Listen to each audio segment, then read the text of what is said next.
All right, we're back with more NBA coverage. Oh boy, we are very much in the middle of this right now. Of course, free agency started officially on June 30th, so you've had teams just making moves all over the board.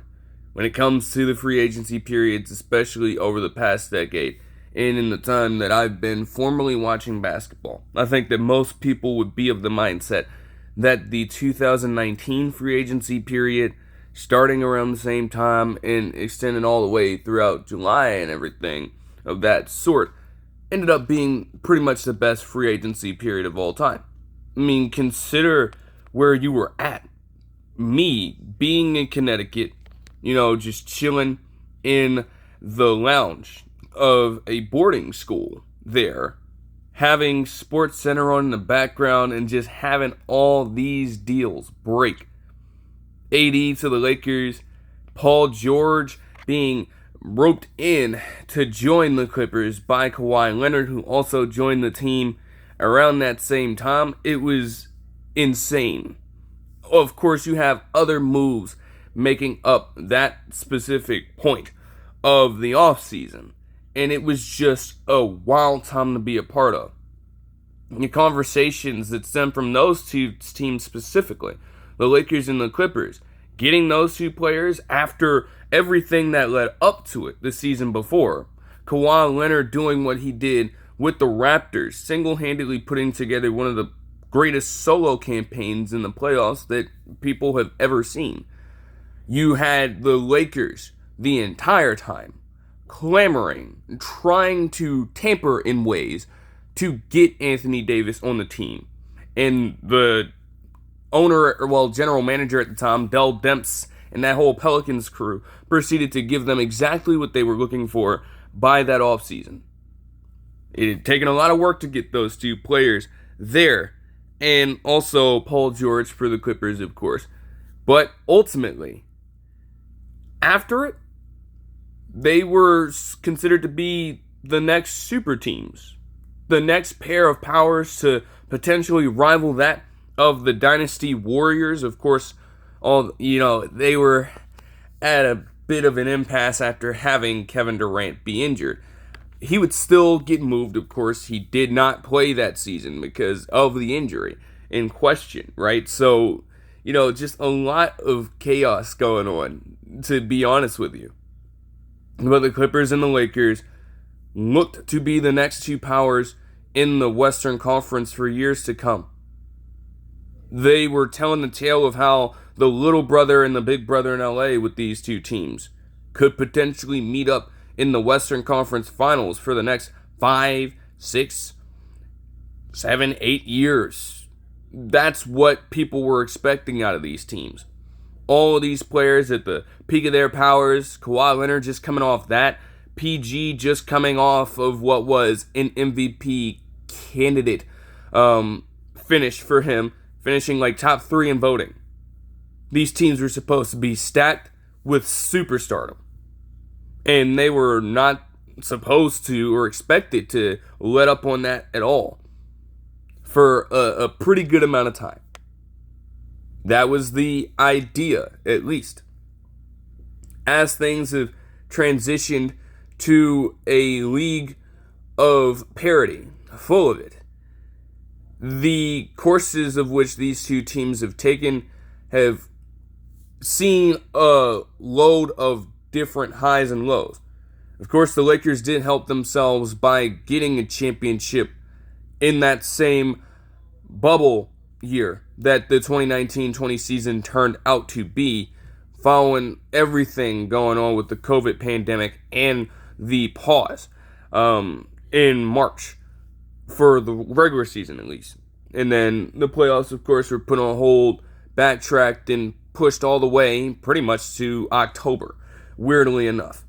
So they accomplished what they wanted, and they got a championship out of it immediately. The Clippers, on the other hand, blew a 3-1 lead to the Nuggets in the conference semifinals. Now, the Clippers had been in that stretch of time where they were clearly expected to be a great regular season team.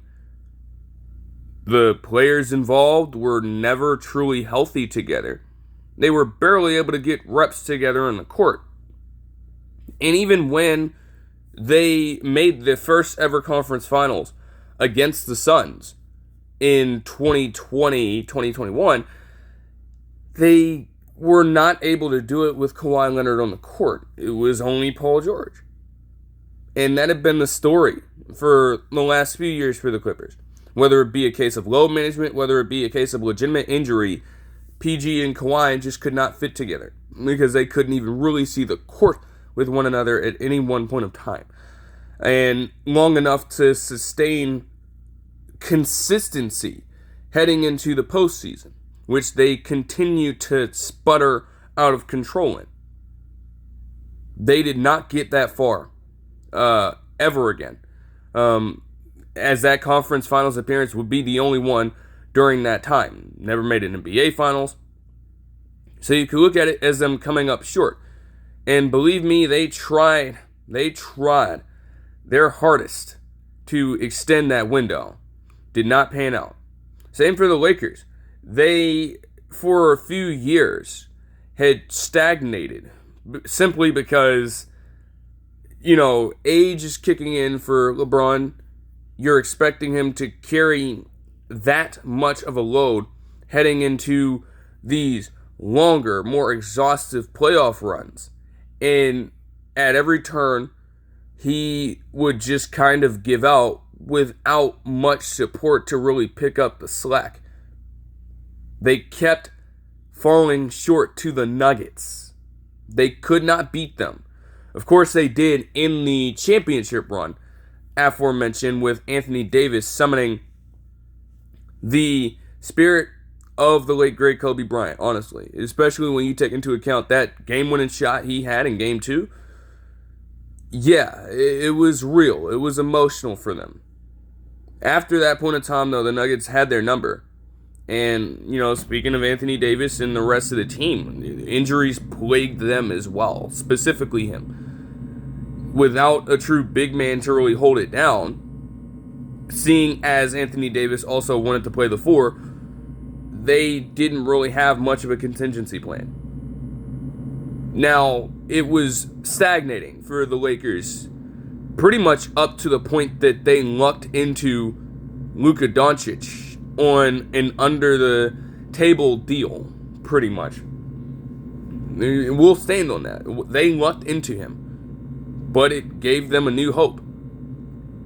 And it also, with having the focus more on Luka now, it just sent the signal all around the league, virtually, that the control, the power that LeBron James thought that he would continue to have with this Lakers team, even into his early 40s, was going to start to diminish in that front office. Because Luka is the franchise cornerstone, is regarded as that now. So that's where we find ourselves with both teams. Both expected to go on this dynastic run, destined to face off against each other in the Western Conference Finals, in the same way that you typically see the Cavs and Warriors when LeBron was there for a second stint meet up in the NBA Finals. That's what people were anticipating, and we didn't even get remotely close to that. Can we view this as a whole failure on both teams' ends? Maybe not quite. Especially for the Lakers getting the championship early. You may be able to view that for the Clippers. And so, while it is typically hard to recognize that your window is done, it feels like the Clippers made their decision now, with one of the very first moves to open free agency on that day. As the Clippers, in exchange for Brandon Ingram, Gradey Dick, 2 first-round picks, a pick swap, and 2 second-rounders, would send Kawhi Leonard back to Toronto. Aha, aha, aha, aha. Yes. After years of just a constant derailment of injury, pressure on, frankly, from the entire media in regards to the load management for him in his career up to this point, and just relative lack of genuine output on the floor that could lead to true playoff success for this Clippers team.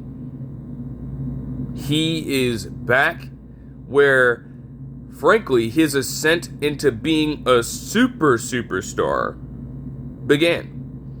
And it only took him 1 year. In order to advance towards the future, sometimes you have to go back to the past. And what a nostalgic time this is for every single Raptors fan. I mean, we all know the story of what Kawhi Leonard did for this team before. Now, again, he is not his 27-year-old self coming to this team now at the age of what will be his 35th year on Earth. He just turned 25, or 35 rather, the day before the trade, actually. So it's insane, man. Like, what a hell of a birthday present. To return to this team with it in their minds that you, again, even in that regular season, the load management still existed, but the playoff run made up for it. We're talking 30.5 points per game in that playoff run, on 49% shooting from the field, 37.9% shooting from deep, and also 1.7 steals per game with 9.1 rebounds. Just pure domination, unfazed across every single bit of competition he faced off against.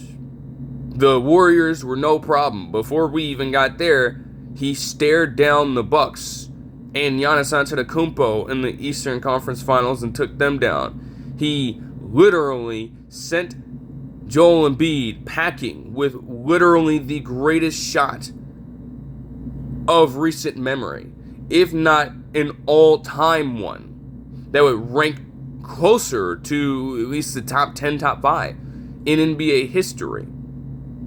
With the shot heard around the world and swirling around the net in Toronto to this day. Those are the kinds of things that he did for that team, and he brings it back again, this time in a different form, to continue addressing the Raptors in this way. Because the idea of them picking up Kawhi Leonard at this age is all about maturity. And his game, when he has been healthy, especially last season, meeting the requirement for the 65-game rule in what was one of his healthier seasons up to this point, you could argue that it's aged like fine wine. He has not been regarded as a player that would typically light it up in the regular season, despite putting up numbers that would rank him as at least a top 15 player in the league for years on end. He did not use and exert his entire energy in the regular season in multiple ways. That's well documented. Yet last year, in what was one of his more healthier bouts, he put up a career high as late as his pretty much 14th year in the league. Putting up career high. The latest year of a person's career to accomplish that feat ever. And Kawhi Leonard was able to do it with 27.9 points per game on 50% shooting with 6.4 rebounds. The Clippers still did not end up making the playoffs, but you have to understand that this team was quite literally 6-21 to start out the year. And you can argue that this production, for a Tom, he literally could not be stopped. Shooting damn near 95% from the free throw line even. On top of having this massive tear of scoring. You can argue that he single-handedly brought this team back from virtually the bottom of the league. Now, with the Clippers on this end, it's like, even with you seeing all that, you've stagnated. And so you had no choice. Sending him to the Raptors should benefit them greatly. The Raptors are obviously a young, hungry, defensive-minded team in every sense of the word. Every sense of the word. They have it all over their roster right now. The playoff series that they had against the Cavs said a lot, though. It said a whole hell of a lot. Like, don't get me wrong, and trust me, especially when it came to that Game 4 performance, when it came to what they did in Game 6 to keep the series alive, I was on their side in that they were playing their asses off, and they were not letting up and giving the Cavs a lot of ground to really separate themselves in that series until Game 7. But the 4 losses that they eventually ended up receiving here and, forcing them out of playoff contention were a point of emphasis for them. Because in every single one of them, the same thing reigned true. They lacked an ability to space the floor. The defense outside of Scotty Barnes at times was a little bit shaky. And in terms of the last 5 minutes of each and every single game, you were really struggling to figure out how you could generate looks aside from having the ball in Scotty Barnes' hands as he attempted to get downhill. Because at a point, it became predictable. And with no one else, aside from the RJ Barrett shot in Game 6, really being able to sustain that kind of prowess in those late game scenarios. Like you'd expect it from Brandon Ingram, but Brandon Ingram was virtually non-existent in that series. Let's just call it what it is. And he did get hurt at a time. He was dealing with an injury after the All-Star break, but genuinely, he was not effective at all. So you didn't really have much support to flank that late game scoring. While Kawhi Leonard, if that playoff run is anything to suggest, if what he was able to put together last season is anything to suggest, and defensively more so, with what his role was in San Antonio. Like, you saw the progression from him turning from solely that defensive stopper that brought even more success for San Antonio to where he got himself a Finals MVP at the ripe young age of 22 years old. All those things factor into Kawhi Leonard being a perfect complement to add to this roster. Even if it means that you gut some of your draft capital, even if it means that you lose a couple of players in this deal, Kawhi Leonard has enough gravity still to this point to vaunt this team together in the right moment.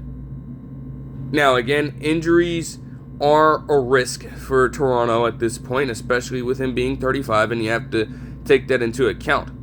But Kawhi Leonard fits in seamlessly alongside Scotty Barnes. Seamlessly.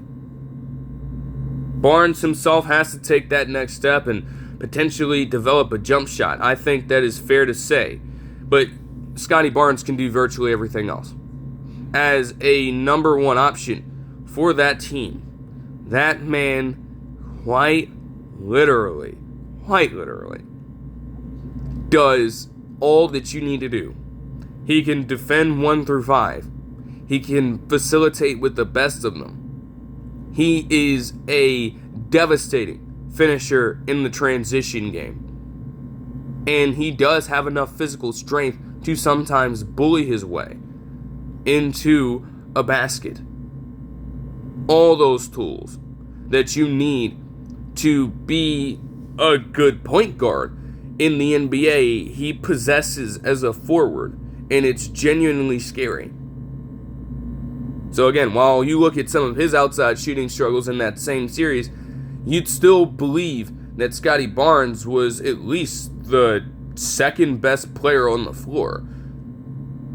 Now you are pairing him up and his defensive ability that everyone else virtually feeds off of in that system with another player in Kawhi Leonard who is known greatly for his defense, even if he is 35 and he may not be able to move the same physically on that end. As long as he is staying home, as long as he retains the defensive technique he always has, on top of the basketball IQ that he possesses, he's going to be just fine as a defender in this Raptors system. And then he is another wing who also can get out and run the floor with the best of them. For as old as he may be, as Perkins was breaking it down on ESPN, it was mentioned that he shot 72% in terms of field goal percentage or effective field goal percentage in transition last season. So now you have two wings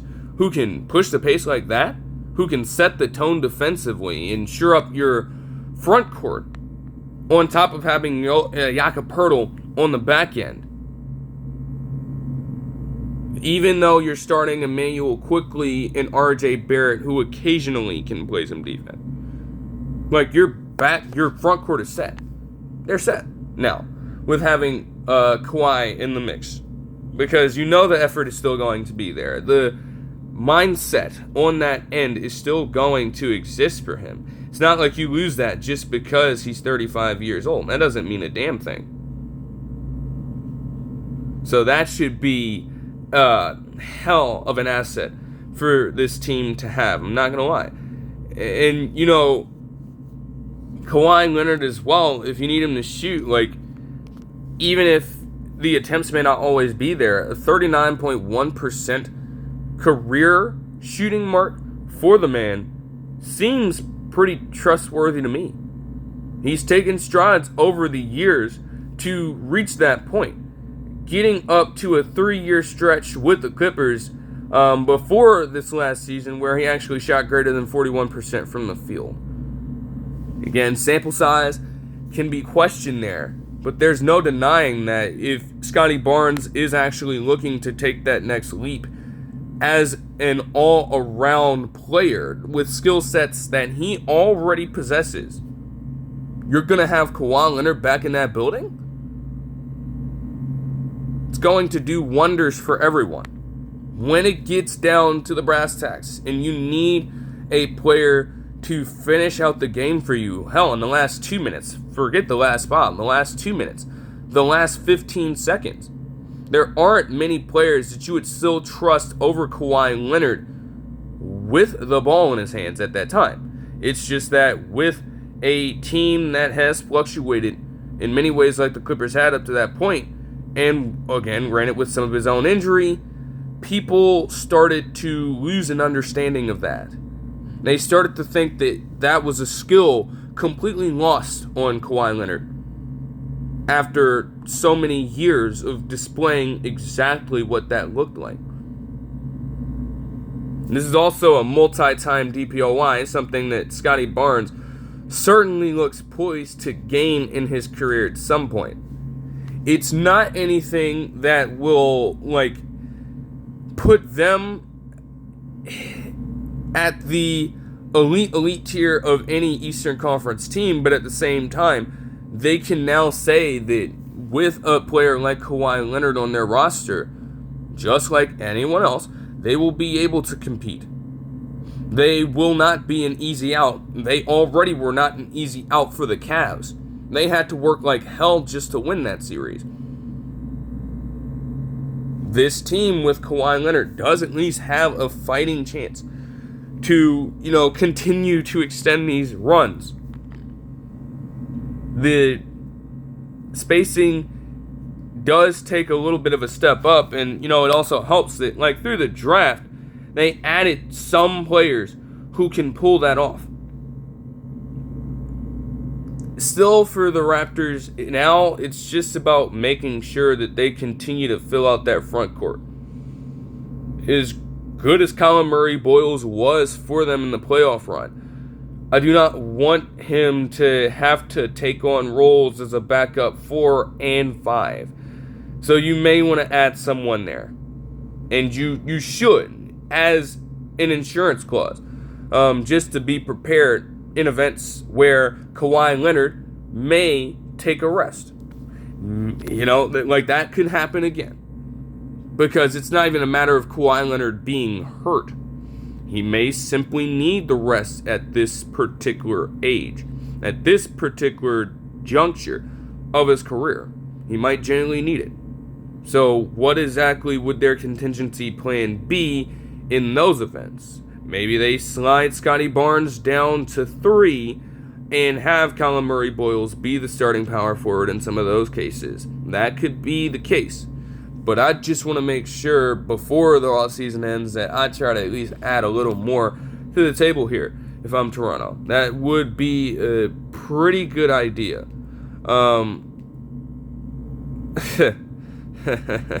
That's kind of funny. Okay, though. Just a hell of a time. Like, you have Kawhi Leonard back in here amongst all these fans, and I guess he is, in ways, one of the few people that may still be cool when it comes to actual NBA players. One of the few people that might still be cool with Drake, I guess. So that might be a plus too. I don't know. There's going to be another cause for celebration when Kawhi Leonard drops back in for that press conference with that team. You have to respect it, man. And I will say as well that, just to cap off their side of things, because watching the KLT4Q video on it as well as the Flight Mic video on it also, I'll try to get both of those in a card here.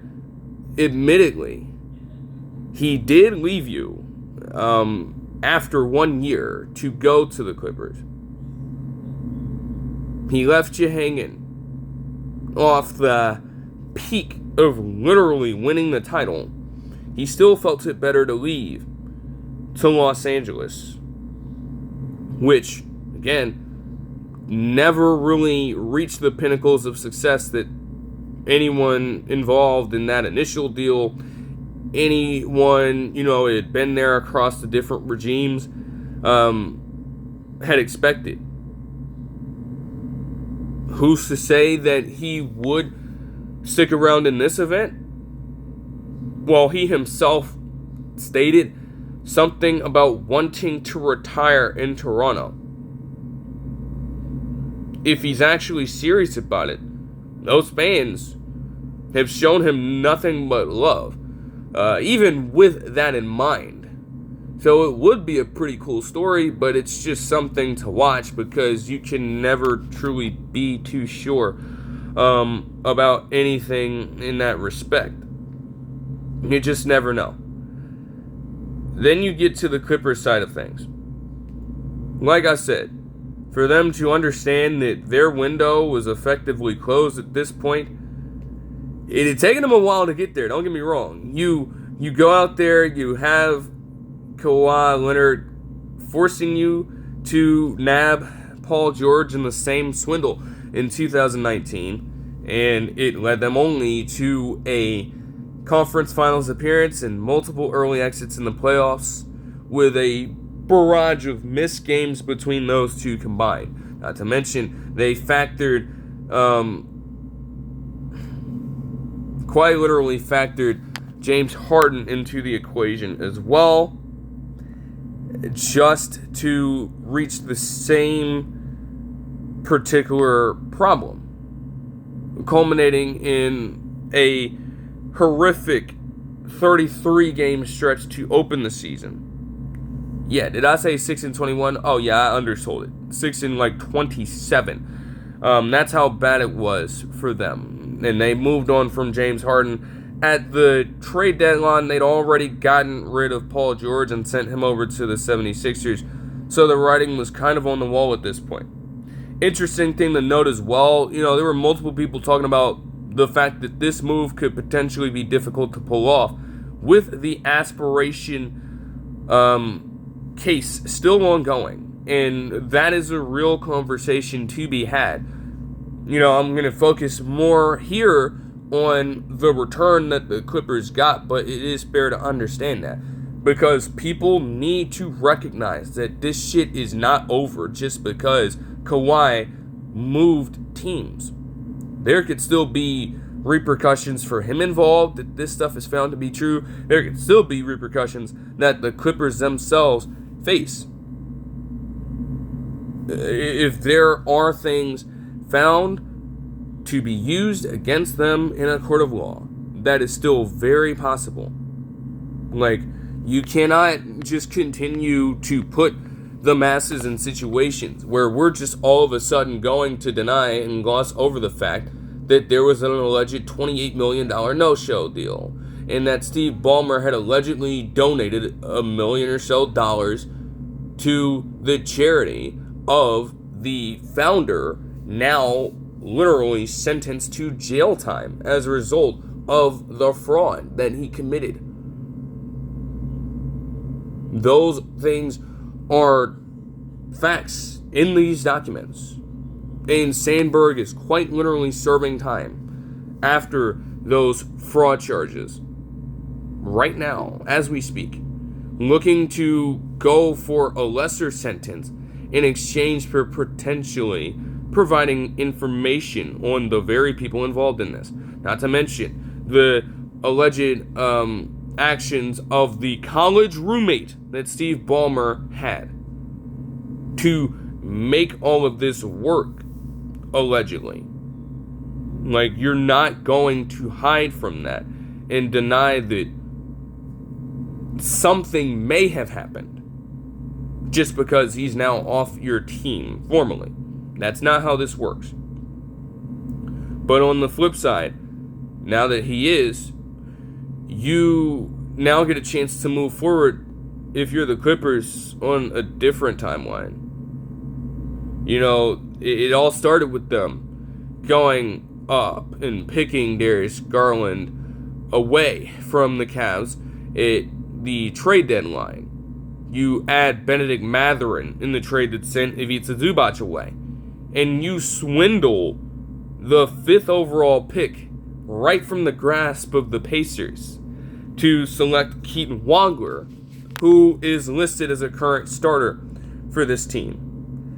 Now you add in Brandon Ingram and Gradey Dick to the mix, while also adding 5 total picks out of a situation that honestly could have been far worse. There was a point where Kawhi Leonard, I'm not going to say that he had no value compared to some of the other trades that have gone down and some of the other players involved in these trades. He had some value, but it wasn't nearly to a high level at all. They were not really sold on moving the goalpost and taking away, stripping the core of their entire team away just to pick up Kawhi Leonard. Teams weren't convinced by that. But that season, last year, for Kawhi, started to get other people intrigued once again. And you don't pick up this much of a return without it, regardless of how much you may question the players. The picks are going to mean a lot, knowing that you are retaining at least some stronghold on the future, and you have a younger core, a much younger core, after they themselves were also the oldest team in the NBA. Think about that. They were right with the Warriors in terms of average age at 30.2 to open the season. You have Bradley Beal no longer right now as we speak. So you've gotten incredibly younger. And from that standpoint, you can see why the Clippers might think that they have the better end of the deal here. It wouldn't be, remiss to accept that as a potential fact either. That's really ideal for the Clippers to gain back. Now, again, Brandon Ingram, having him literally return to Los Angeles, by the way, after starting out his career with the Lakers, ironically enough. Now he is with the little brother of the city in the Clippers. Now, Brandon Ingram is just, again, in an unorthodox spot. Like, typically. And we've seen this over the past few years. I've said it multiple times, and I guess other people as well have already started to believe, or have believed for years as well, that while Brandon Ingram can be a good player, like, legitimately, you want to talk about a player who just comes in and provides you with the same set of skills. There is no off switch. There is no up switch. His setting is just strictly at 3 each and every single year. He's made a couple of all-star teams.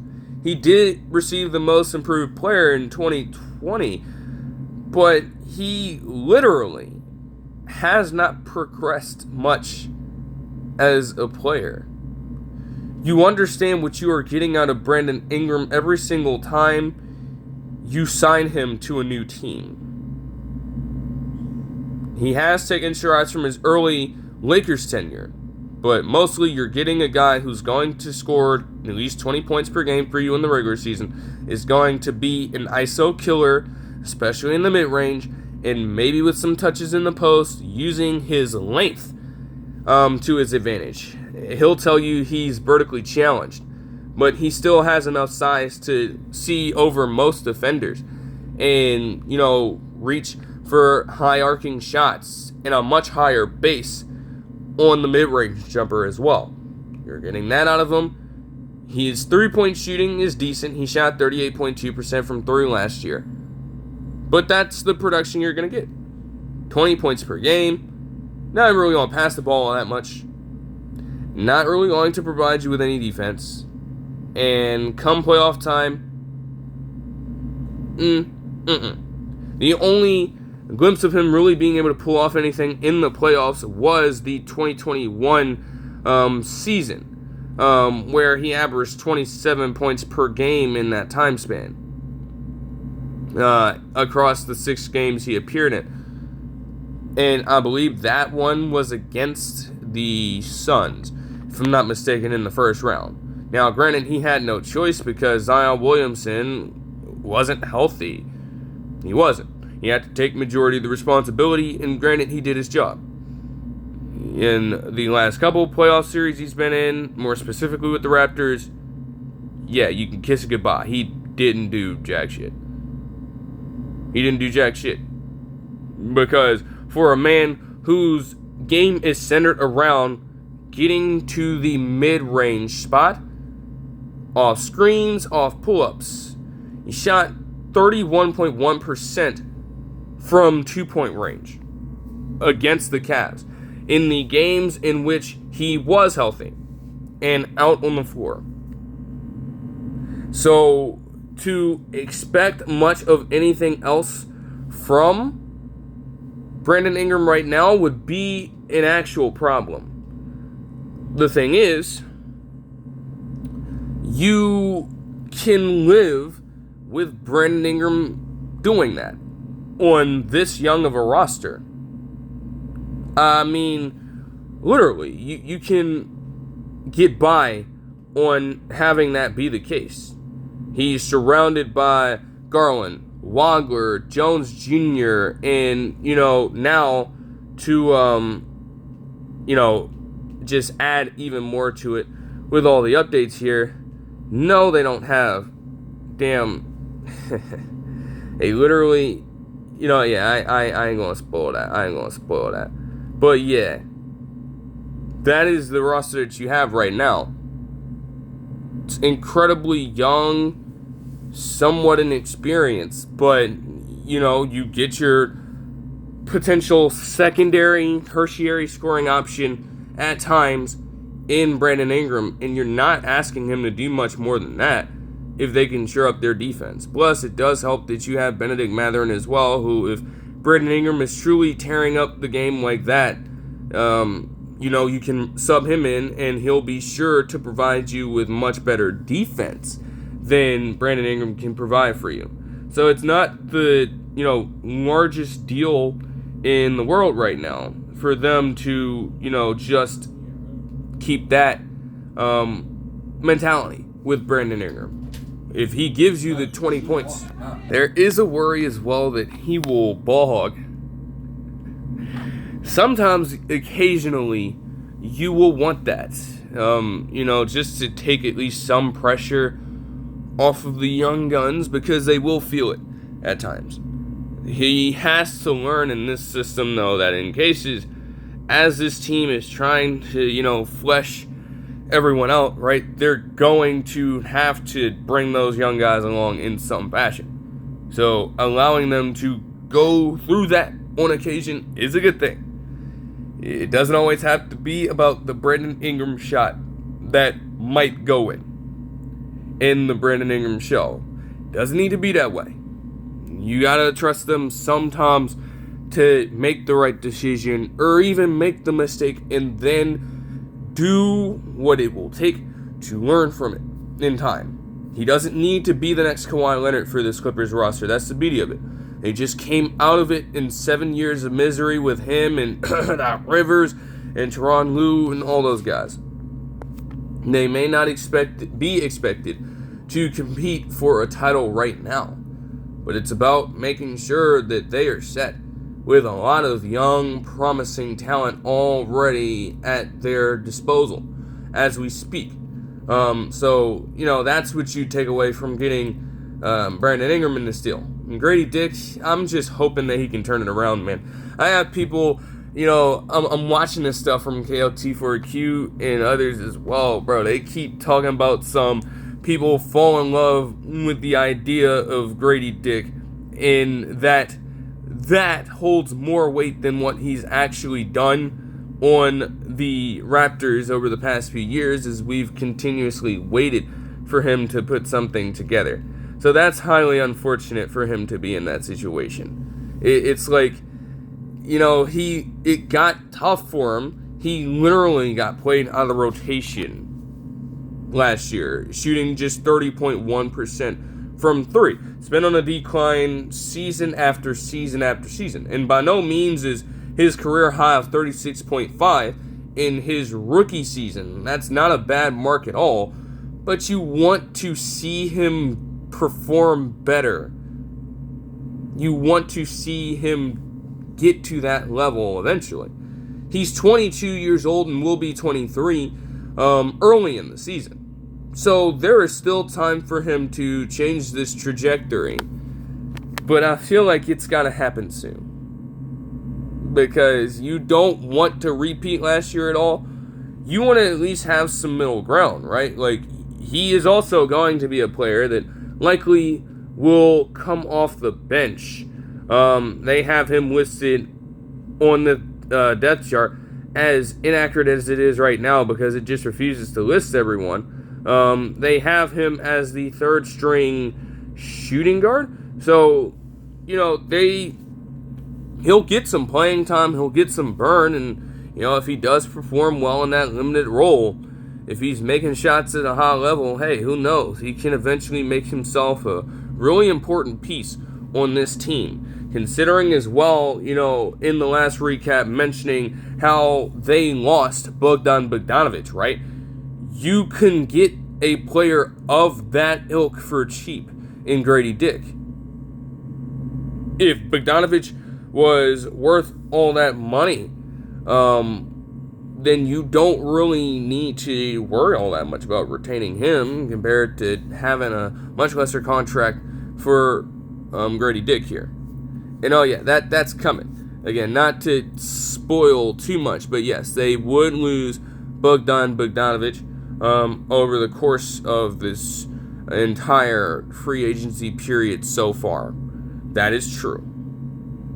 So, considering all that, you get young at an important position, and you get younger at a pivotal spot on the team, just to fit in with the new path that you're trying to take after what could be regarded as a disaster, honestly, for that team. Not to say that it was a complete and total failure, but oh man, to have just one conference finals appearance to your name compared to the load of titles that you might have been expecting, or at least the countless conference finals appearances, to just be in contention for an NBA Finals that you were expecting out of yourselves that did not remotely materialize. Not even close. Like we said, it's the same conversation for the Lakers. And I tell you, man, you can say as much as you want about LeBron now being gone from the team. I don't know why people would disrespect his tenure with the Lakers that much. It might not fit the same bill as some of his other stops at the same time. He won them a championship. He quite literally reached, 40K, 10K, 10K. He became the all-time leading scorer in NBA history in terms of total points. He done a lot of historical things with this team. Obviously got to take the floor with his son literally just, a year before it would be detailed that he no longer want to be on the roster at this point. I don't agree with the shit about him feeling, disrespect over certain things. Whether it be the passing of the torch to Luka Doncic for some of the trades that had taken place and some of the signings that had taken place for the Lakers over the past few months, and also this shit about JJ Redick celebrating his 100th career win, I believe, compared to LeBron getting recognition for breaking a different record on the same night. Like, that shit is just childish to me. I'm not gonna lie to you. I'm not in agreement with it.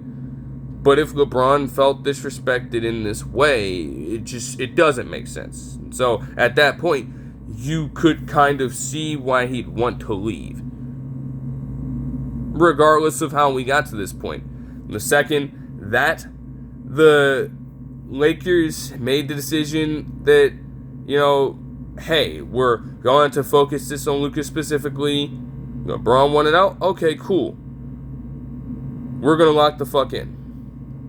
I'm telling you. I'm not even saying this as a particular fan of his, because I guess you could say the jury is still out on him after all these years. But like I said with the Anthony Davis trade, the way in which they even got LeBron in the first place, when Rob Pelinka locks the fuck in, it's one of the scariest things for people to have to experience around the NBA landscape. It genuinely gets scary. And they would pull off a hell of a fucking deal yesterday, as of the recording of this video. Because again, a lot of these moves came in between the 30th and also July 1st yesterday. So with that, the Jazz traded Walker Kessler to the Lakers yesterday in exchange for 2028 and 2030 first round pick swaps, 2031 and 2033 unprotected first round picks as well. And the Lakers would immediately sign Walker Kessler to a 4-year, $130 million contract extension. Now again, a few recaps before, I quite literally said I didn't think there was a shot in hell that Walker Kessler was going to leave the Jazz. I thought that they would do everything in their power to re-sign him. And it appeared as though they did, and it still didn't end up working out. So I have to admit that I am wrong about that. Am I complaining about that a second? Hell no. This is the perfect move for the Lakers in terms of acquiring a big man.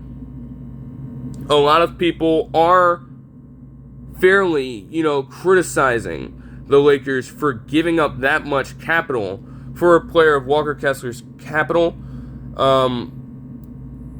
It's been mentioned with some of the videos that I was watching on it from the Flight Mike and others, that he, by proxy, would have the second largest haul of draft picks as a non-all-star, going back to the infamous, now seemingly respected and not laughed at Mikal Bridges trade that sent him to the Knicks from the Nets, where he was traded in exchange for 5 first-round picks. Right? He's not an all-star. That's whatever the case may be. And that is a lot of draft capital in the future, to where the Lakers are completely screwed and being able to take many other moves out here and add on picks. They only have a pick swap left. That criticism is fair. You never want to feel like you have to send the haul in order to go for any player. If they're great, then yeah, you're going to pay up. But, when it comes to most other players, you're not expected to really move that much over. So, anybody criticizing the Lakers from that standpoint, I get you, I hear you. At the same time, we are in the day and age where, role players, non-all-stars, will still hold a tremendous amount of value compared to those of the past. It's not always about stacking your team up with the superstar player. We are in the era of parity, and it takes more to build out a team than just that. This is how it is now, and it's been forced that way with some of the other restrictions they've had in the draft. The multiple aprons and the second apron that they have now, they're promoting the idea of building your roster in a completely different way than it had been perceived before. The standard, at least, of roster building.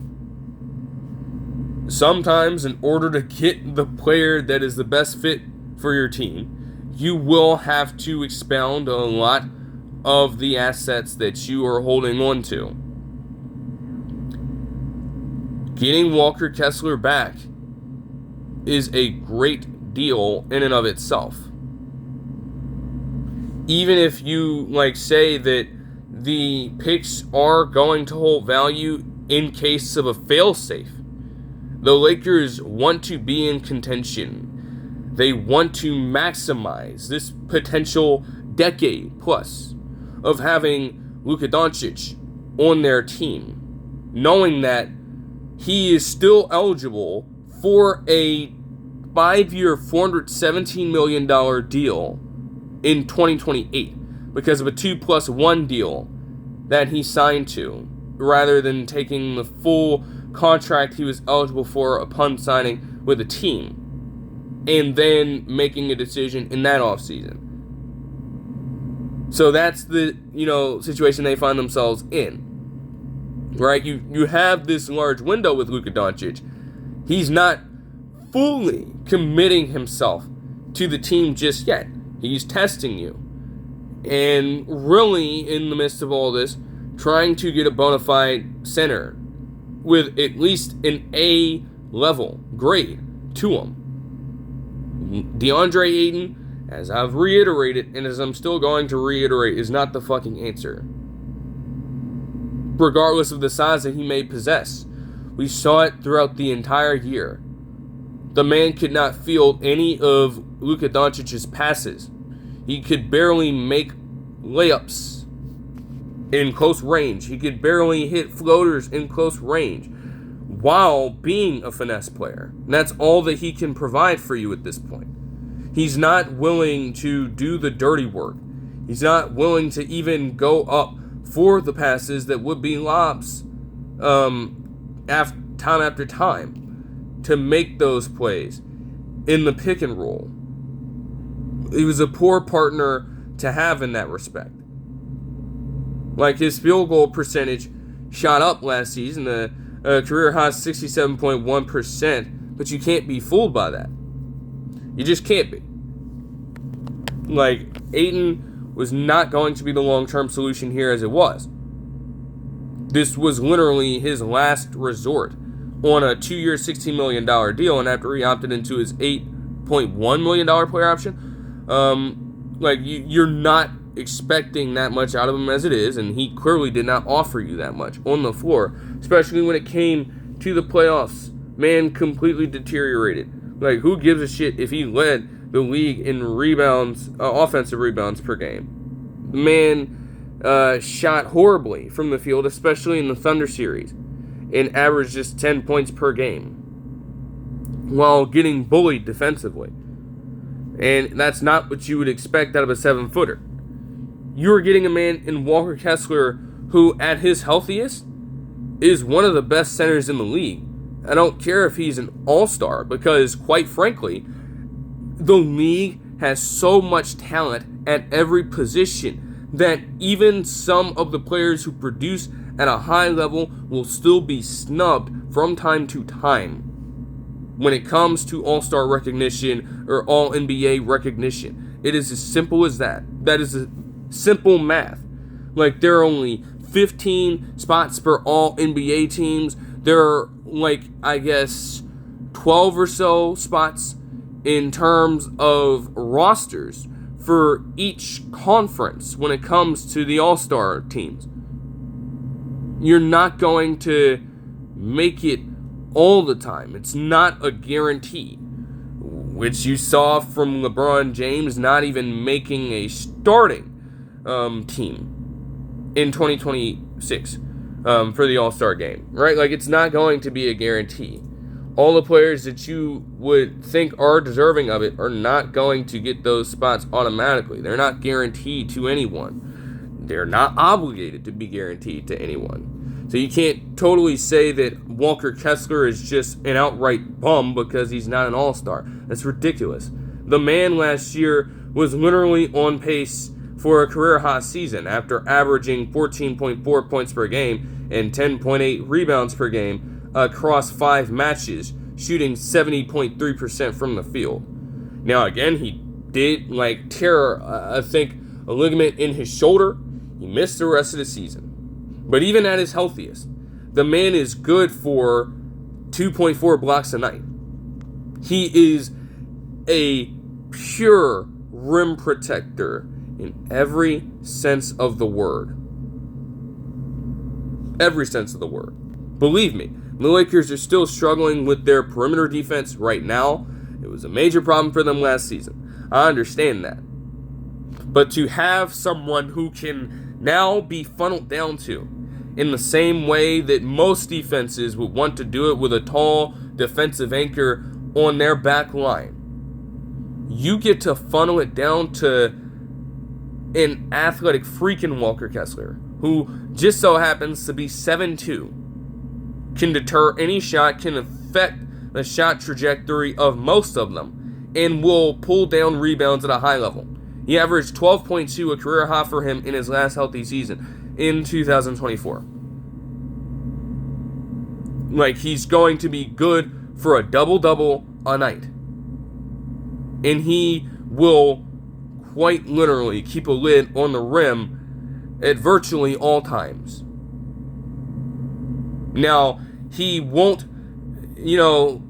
always be the best at playing out on the perimeter.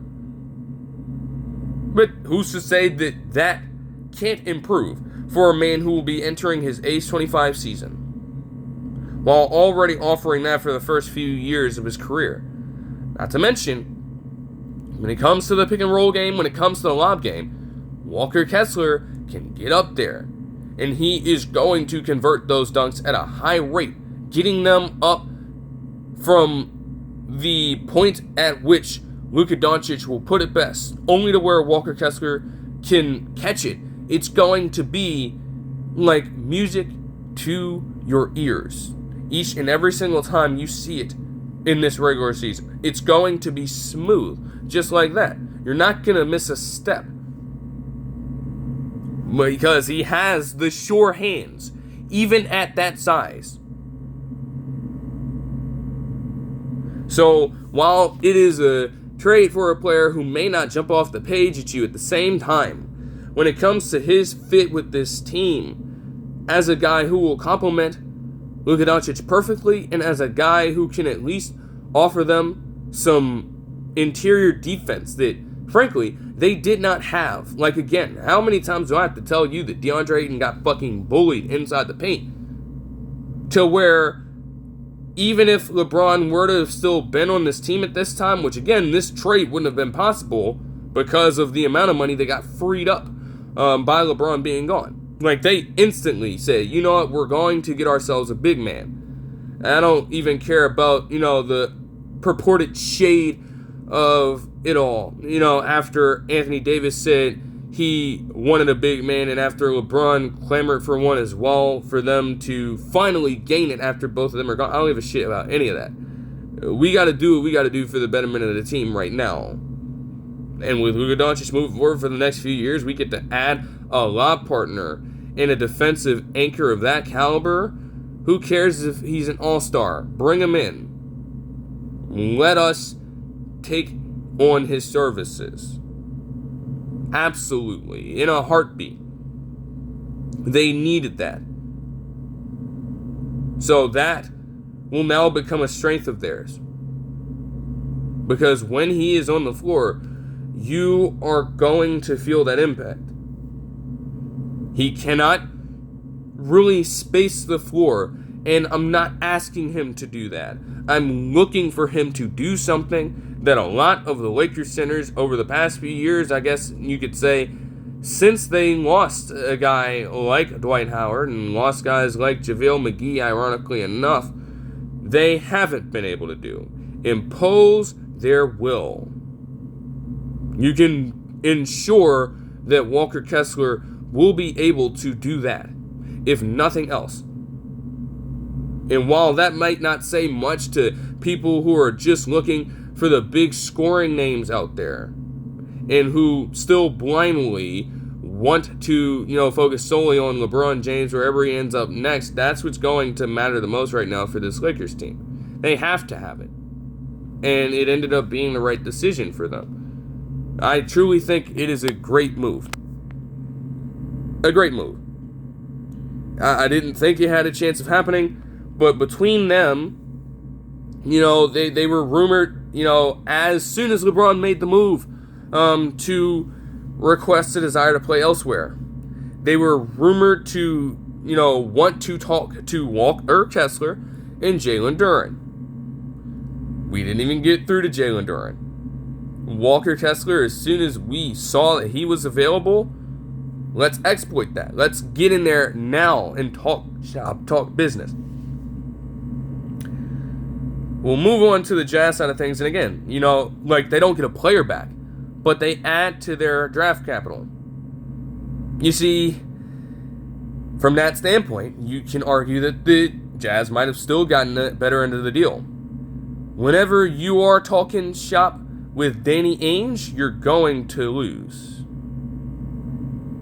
Is this not what Danny Ainge has done? Quite frankly, since he's gotten into a front office role. It's what the man does.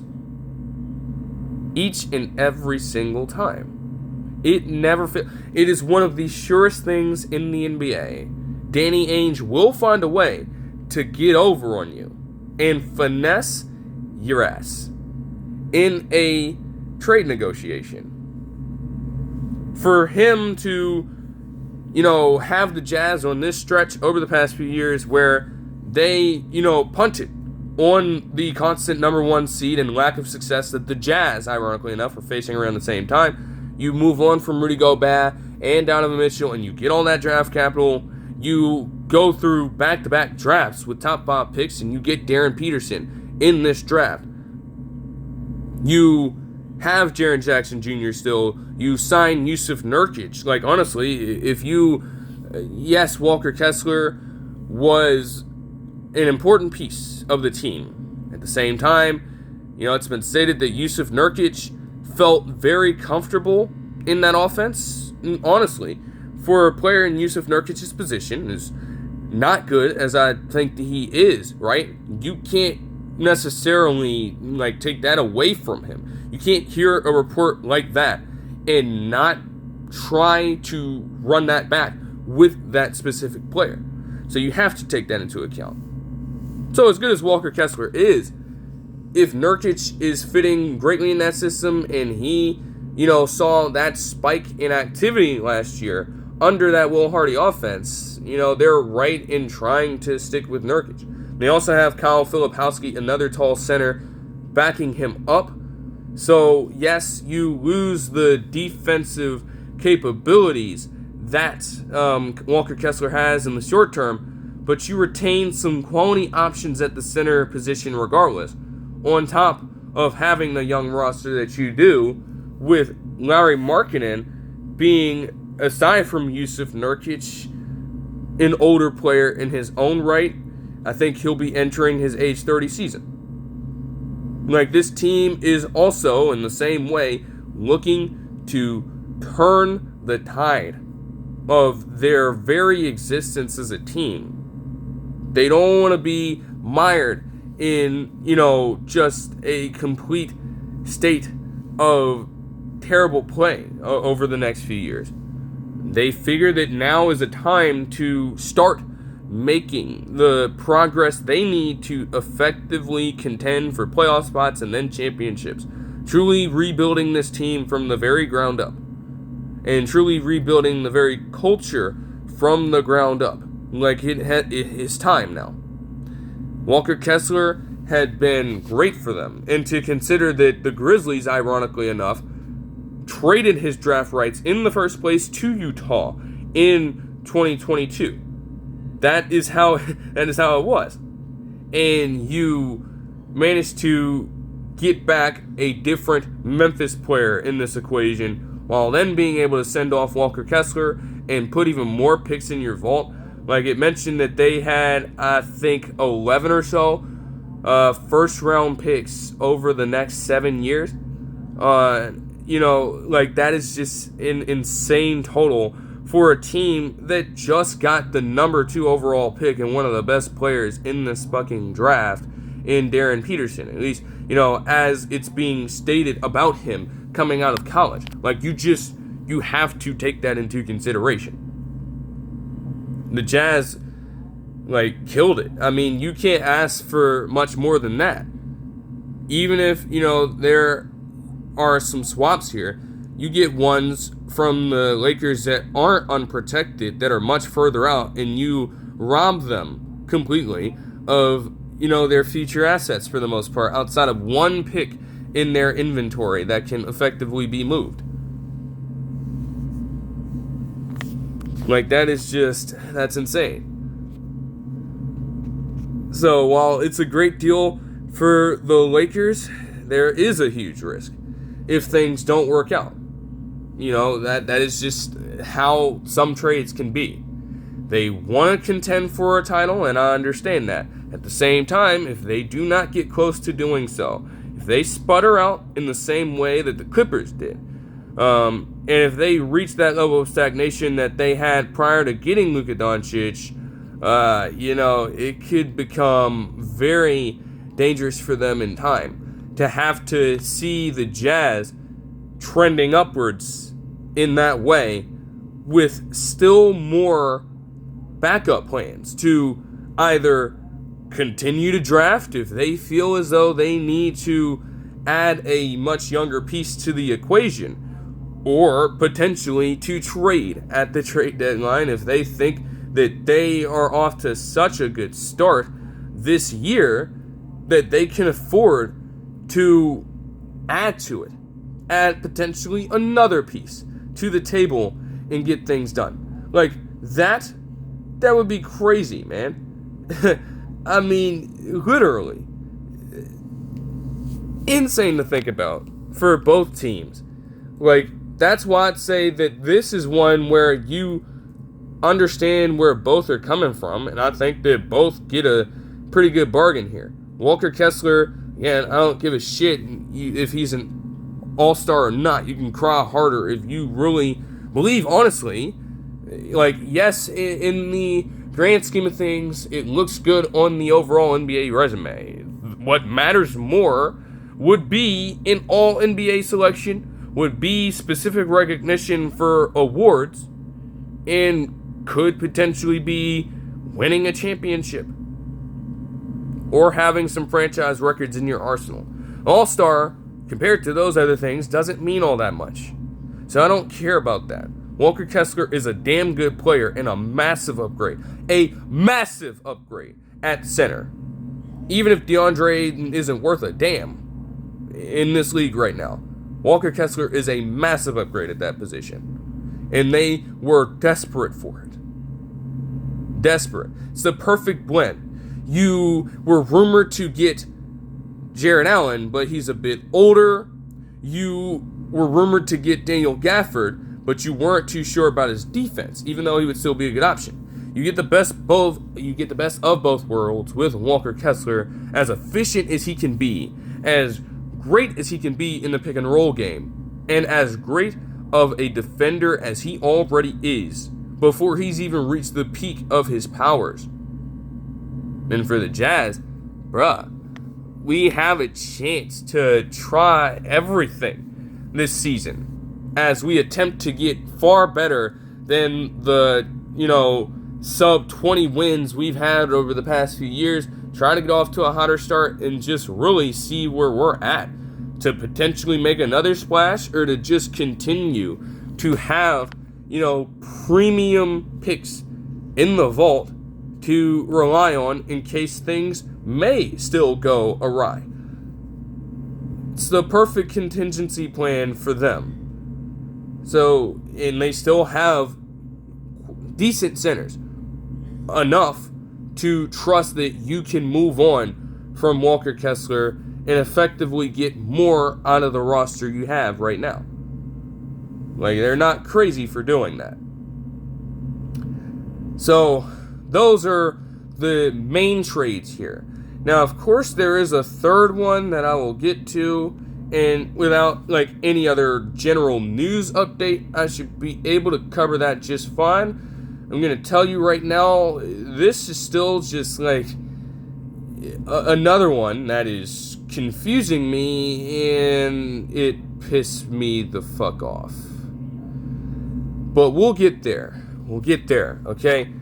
So for some of the other moves now, all of these are per Shams Charania and other sources, as I have just the list of general free agency updates here from the NBA.com site as well. So I'll continue to go through what I'm talking about, but I'll also check in. Make sure that,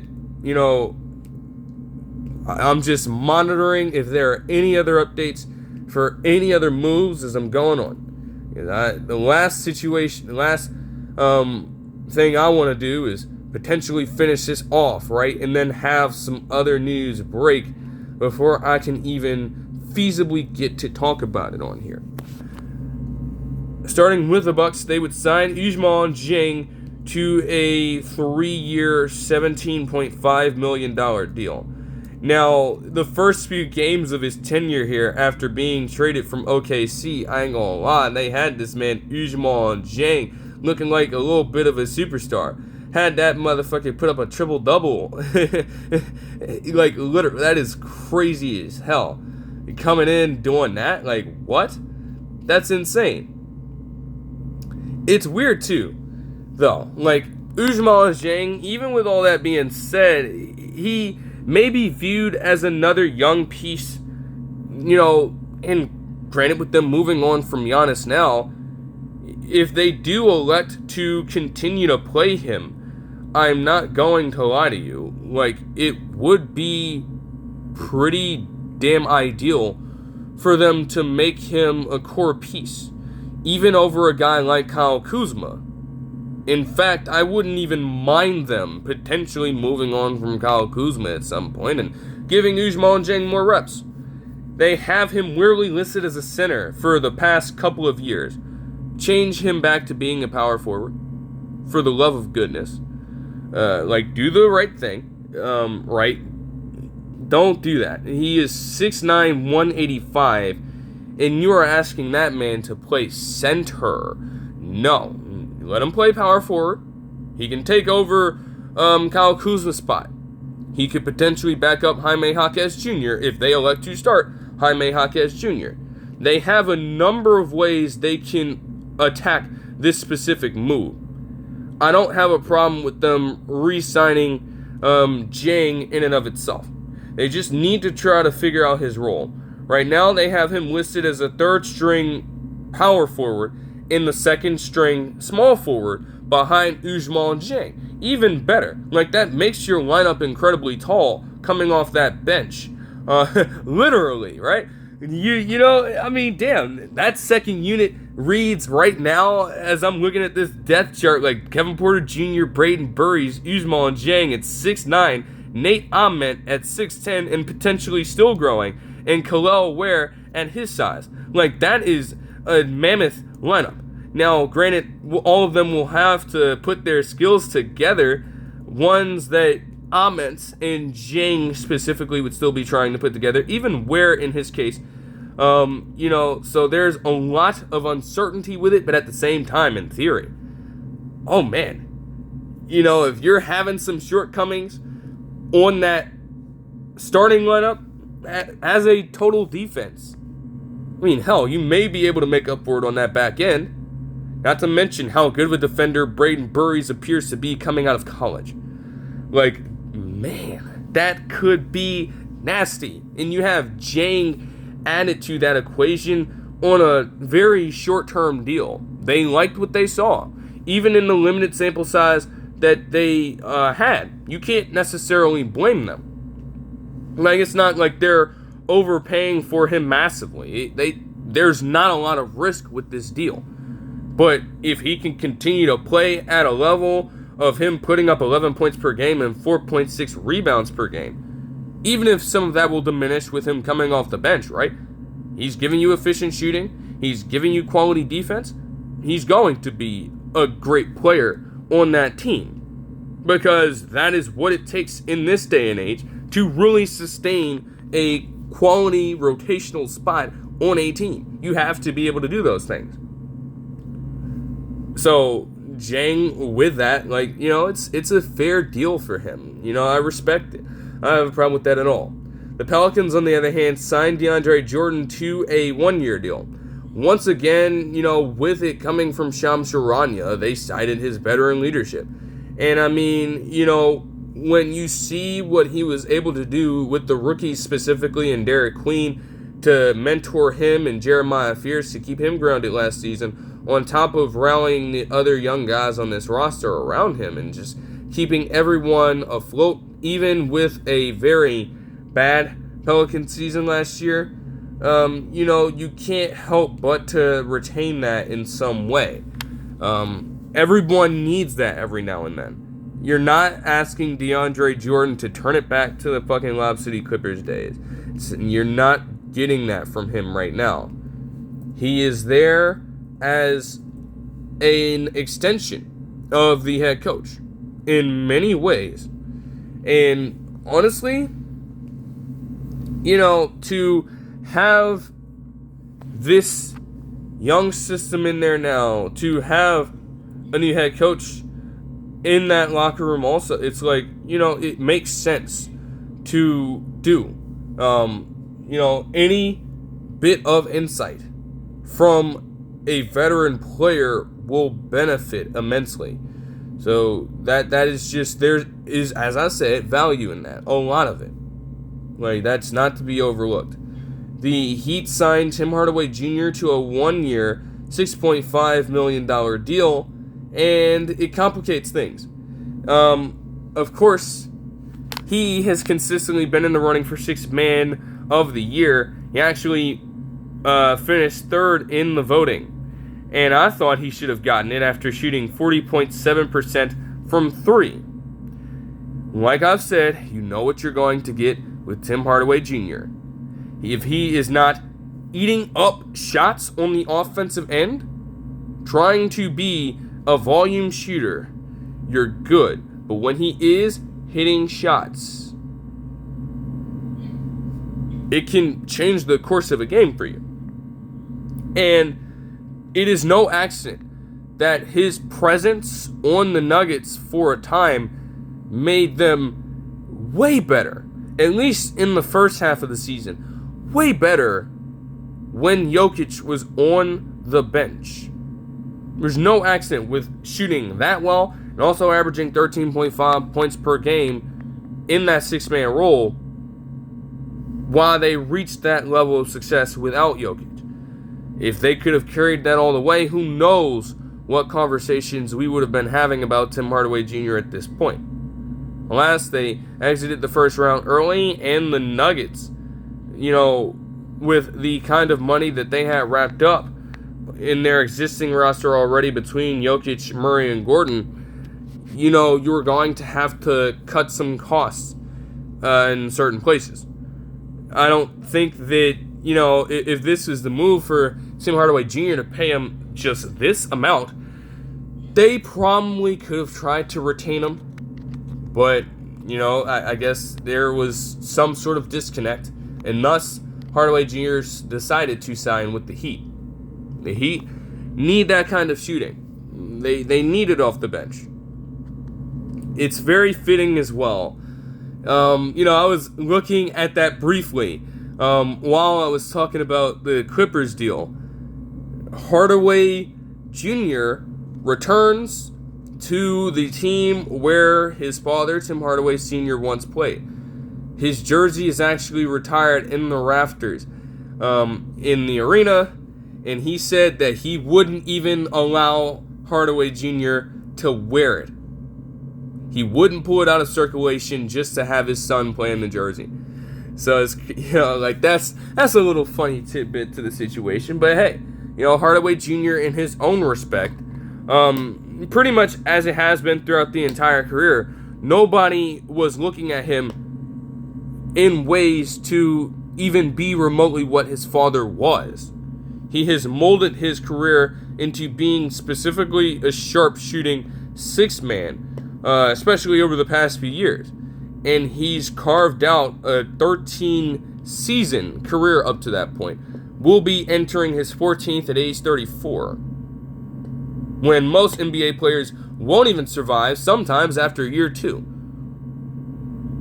Mostly, from the decision-making of the front office that may draft them. As they get sent down into the G League or, forced to play overseas as a result, it gets that drastic for the players that don't make it. And that's what they don't always tell you. But Hardaway Jr. can say that he has thrived and sustained a role of at least importance to every team that he's been on. Every team. Not many players can say that. And so he should look to do the same thing for the Heat here, knowing what they're lacking right now on that bench. You get yourself a player who's giving you that many points per game and who can shoot. Plus, alongside Bobby Portis Jr., he's not even going to need the ball in his hands. He can move around. They can locate him and just ask him on occasion to catch and shoot. Bro, that's easy. That's easy money. And I don't know if I like how they have this projected. I'm not going to lie. They have Tim Hardaway Jr. slotted in as a... You know what? No, they have him slotted in as a starter. I was about to say, whoa. Let me double take. Okay, let me slow down. They have him as a starter here. The last year he was a full-time starter was in Detroit, where he shot 36.8% from 3 and averaged 11 points per game as a starter. Now, again, that is the risk that they are taking. I feel like they may try to add another shooting guard to the team. But, hey, to have Tim Hardaway Jr. do it and give you that immediate shooting boost outright, with you also having some shooting in Pelle Lawson, Bobby Portis Jr., and potentially Ryan Conwell, who they just drafted out of Louisville after lighting it up in the ACC, you have added some shooting now throughout this offseason. And it gets better with Hardaway Jr. on that floor, a lot better than it might have been in other regards. Now you just need to make sure that, again, you're continuing to fill out the bench here. Because they still have probably Portis Jr. listed as the backup 4 and 5. No, you got to add a little more here. But they'll figure something out. I do like the move, though. The NBA Cup Final, on the other hand, for 2026 is set to be held in Hinkle Fieldhouse at Butler University and in Butler, Indiana. Are they trying to tell us something? I don't know. It's just a brief little report here from Shams Charania and other sources. They were always talking about this idea, though. Genuinely. There was a report last season that I actually talked about on a recap where they were trying to explore the idea of bringing the NBA Cup Final to college venues. They were mentioning the Texas Arena. They were mentioning Cameron Indoor Stadium for Duke. They were mentioning several different college sites. And I guess, while those are some that could be in the books later on, for now they're starting with one in Indiana, where of course the, Final Four is traditionally held, where the Combine is traditionally held. It just continues to add to it. Butler has historical significance, of course. Not a lot of people will understand that. We don't live in Indiana or attend Butler University. But, to have it there, you're going to surround that campus with that kind of exposure all over, from the college scene, from the NBA scene. It should be a sight to watch. I love it. I love it for them. They were saying that this was a possibility, and now it's a real thing. So this could be recurring. I wouldn't expect it to always be Hinkle Fieldhouse either. They threw several names out there. So this should be the first of a series of Cup Finals that just move around to these different collegiate venues. The atmosphere should be spectacular. I'm counting on nothing less than that when it comes to it. The Blazers signed Branden Carlson, the former Thunder third stringer, to a 1-year, $2.5 million deal. Carlson hasn't really, I don't know, you would ask him occasionally to come in spot minutes and shoot. He is kind of an unknown prospect still to this point. He's 27. He's got the height on him. He is 7 foot. People were getting on Shams Charania for having that fact be mentioned in the accompanying post talking about him. Yes, that is kind of wild. I understand. He also entered the league as a 25-year-old rookie. So again, you're not expecting him to even turn into a starting piece for you. But he did see improvements across the board after playing in more games and even gaining a few starts last season with more minutes. And I think that's what the Blazers are looking for here, just to add to their depth, honestly, in their front court. Yes, it's Donovan Clingan and Robert Williams III. Even then, he's still undersized. And they still are to the point where you have C.D. Sissoko listed as a fucking third-string center. If you don't move Branden Carlson up to that third-string spot, or even Young Hansen, they have a lot going for them right now. There's a lot of alleged potential with Hansen. They're still trying to, really hash that out for him. So I would slot that up. C.D. Sissoko is literally a 6'6" small forward. I don't know why they keep listing him as a power forward. I don't know why they keep listing him as a center. You're not going that ultra small ball. He does not have the strength to keep up with that. Trust in Carlson and live to, tell the tale about it, man. That's fine. Genuinely. They don't need to approach it in that way. I'm telling you, bro. That's just insane to me.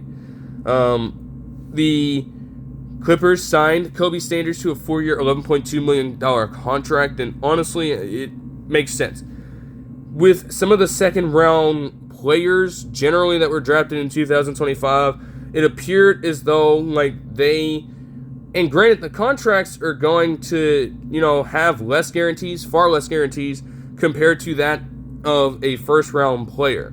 That is typically how it is. But I didn't expect this many to genuinely have to, negotiate on a new deal completely just to extend their time with the team. Sanders, I guess, was expected to be a bit of a free agent at his specific draft selection last year. But he came in, played in 68 games and really gave them some quality minutes, shooting 46.6% from the field and 40.8% from three across essentially 20 minutes per game. The numbers won't jump out the page at you, but what was highlighted for him on the accompanying post per Shams Charania is that his 32 box plus minus over the course of the season outpaced that of James Harden, which makes sense, but also Chris Dunn. So, the numbers will not tell you everything. But when he was on the court, he was regarded as one of the more important players that they ended up having on that team. And his assist in those efforts off the bench is also a factor as to why they were able to start to not only turn around their regular season, but also have trust in the fact that with a younger core, they could potentially shift the direction of their entire organization and start to focus more on the future and invest in that. So, in ways, Sanders, honestly, he might have helped the Clippers out way more than we even think right now. And that is an insane label to have for a rookie. But that's what was being said throughout the second round. Sanders was himself a second rounder last year, drafted by the Knicks, ironically enough, and then having his rights traded at the 50th overall selection. Coming in, making an instant impact, even off the bench, and playing himself into a deal with more money on the table, and a chance to continue to build off of that in the next few years. That's what signed Keon Ellis to a 2-year, $18 million contract. I like it. It is no different, though, than what the Nets did beforehand in signing Terrence Mann. Yeah, like we've seen this story before. Now, I don't think Mann is any bit of the defender Ellis is. He will not start with this Nets team, I don't think. Although, maybe he should. And I'd be interested to see that. I have a chance to look at all the depth charts here, so I'd be interested to see. Do they give him the starting nod here? They have him listed as a backup small forward. Now, granted, Keon Ellis has gotten logs at that before. As incredibly small as he is. He stands at 6'4", 175. But that man plays some of the best on-ball defense you are going to see in the NBA. And for a Nets team that was bad all over, especially on the defensive end, to the point where even when they would occasionally, score at an efficient level, it's not like the defense could get them the quality stops they needed to keep them in these ball games. Adding Ellis to the mix in any capacity is going to help them out, whether he has to come off the bench or not. Because, genuinely, he gets in your grill and he can make players uncomfortable. Look no further than the jail cell he had continually attempted to put Stephen Curry in every single time the Kings and the Warriors would match up against each other since Ellis entered the NBA in 2023. Every single time he was on him, step for step, stride for stride, no matter what it took. Curry could barely get free. If he's doing that to one of the best players in the game, against teams who want to deploy that same kind of action, you're going to have yourself a very rough night trying to get around that. Even if he is 6'4", that's not going to matter. His ability on defense is legitimately one of the best in the league, especially from a pound-for-pound standpoint. So I truly do understand where the Nets are coming from there. I don't, you know what I'm saying. The Suns signed Luke Kennard to a 2-year, $13 million deal. And granted, that would come before the Walker Kessler trade. So again, you're having even more money clear up here. It made a move like that easy. But it did leave the Lakers at an impasse. This is a man in Luke Kennard who was shooting nearly 50% from three-point land at a time in the regular season. Now, of course, that did dip to 44.8% with the Lakers, especially when it came to his open shots, something that the Lakers themselves struggled with. But it still was a season where he led the league entirely in three-point percentage with 47.8%. The third time he's done it in his career. There aren't many shooters in this day and age who are as lethal and as efficient from three-point land as Luke Kennard is. So to bring him over now to a Suns roster, also looking for a three-point shooting replacement in many ways after losing Grayson Allen themselves, you get a player with higher value in that regard. Like, that is insane. And on such a low deal, too, you know, yes, Luke Kennard will be entering his age 30 season. Grayson Allen will be entering his age 31 season. You're seeing a player in Kennard who, compared to, I guess, Allen, since pretty much the 2018 season, he has actually risen in production from three-point range each and every single year. And legitimately, when you look at this, he has not fallen below 40% shooting, let alone 43% shooting over the past 6 years, man. You may be regarded as a journeyman player, but that shooting travels. He is that damn good at his job and what they will need him to do. He doesn't even need to have the ball in his hands. He doesn't have to. He's never been one that would need the ball in his hands in order to make the most out of his time on the court. You just gotta find him. He's going to find the open space. You just gotta locate him. And that's what, you know, makes this a very good move for the Suns. You still get to retain, you know, the hustle and the other defense that you might have on this roster. And with having Gillespie re-signed as well, Gillespie can shoot the rock. You have a player alongside him who can move around and who can work perfectly off of those passes he'd get from Gillespie specifically. Distributing the ball at an elite level and still being able to find his running mate on the bench to put up those shots. It's just going to be a beautiful two-man game between those two, specifically off the bench for the Suns when they are on the floor together. And Kennard will have some nights where, hey, if he's shooting better than Jalen Green, not a hard job, probably get some starting level minutes. Maybe not a formal start, but he'll probably get a much better look in the rotations on those given nights. So, you know, having that kind of insurance on the Suns, knowing that no matter what, Kennard is one of the best shooters in the game, that will do so many wonders for you as long as you trust in what he is able to do. The Bulls signed Zach Collins, re-signed him to a 2-year, $17 million deal. You know, it makes sense for them. Zach Collins obviously was one of the players involved in the multi-team deal that sent De'Aaron Fox to the Spurs and Zach LaVine to the Kings. Now, granted, Zach Collins only played in 10 games last year. I believe that he was injured at the time. So that's unfortunate.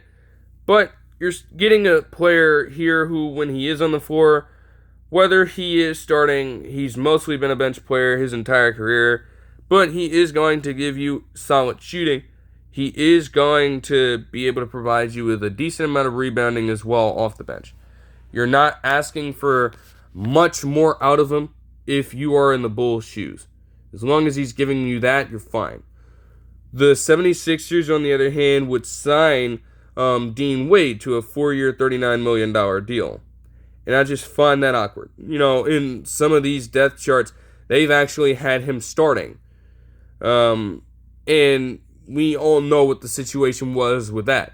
Like, occasionally, yes, Dean Wade could step in and give you those starts, but he would not be a factor out on the floor. If he was not hitting three-point shots, he was giving you nothing else.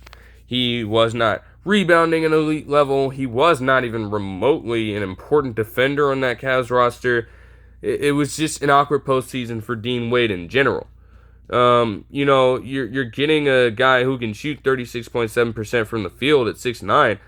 So, like, from that standpoint, you know, it's decent to have that. I just don't know if a 4-year deal for a player who will be entering his age 30 season is really the answer to those problems for the 76ers right now. I don't know about that. Like, I guess there is some insurance in the event that a guy like Joel Embiid may go down, but still, like, does that offer you that much? I don't really believe so. The Rockets made a pair of moves in virtually the same time frame. They signed Bogdan Bogdanovic to a 1-year deal and Marcus Smart to a 2-year, $13 million deal. And I have a problem with neither of them. Now, Bogdan Bogdanovic's stock has kind of decreased over the past few years. Even with him expected to be an important piece to this Clippers team last year, he played in just 23 games, got hurt after starting in 3 as well. He was expected to be their 6th man, and they took the risk of signing him back after a good post-trade deadline performance from him specifically last year, or at least the season before.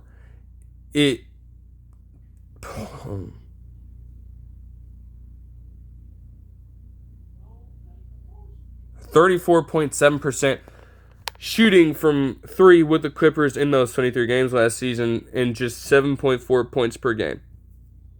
That was a massive drop-off from the efficiency and the actual output he had in the 30-game sample size with the Clippers in 2024. So, that is not the greatest time if you're looking at this as a Rockets fan. But, you know, at the same time, when you have been as bad as the Rockets have been at shooting over the past couple of seasons, you have to take any shot that you can get. Marcus Smart, to his credit, as well as Bogdan Bogdanovic, are usually pretty good three-point shooters. Usually. So, to add that to your bench when you needed some level of spacing all around, like, that is only a plus. Only a plus. They have Bogdanovic listed as a third-string small forward, but he's going to, you know, get an opportunity to once again factor in as a player that can add in that ability to microwave shoot if he needs to. He's had games over the years where he's performed at that level. And the Rockets are in a situation where, hey, if there are other things going completely wrong for this team, we would very much like to have that kind of help and potential coming off of the bench for us. I wouldn't be surprised also, even though Reed Sheppard did great things for them as a shooter in his own right, I wouldn't be surprised if they wanted to give Bogdanovic looks as a backup shooting guard as well, primarily. But both of them are going to add that premium shooting to a team that desperately needs it overall. It helps that they get Fred VanVleet back as well to supplement that. And, Durant is usually a good three-point shooter. So you go from potentially maybe having one legitimate threat from three-point range on this entire team to having multiple. And granted, some of that came down to shaky shooting from other players like Jabari Smith Jr., like Tari Eason, who is listed as a backup as well, like Dorian Finney-Smith even, coming to this Rockets team, right?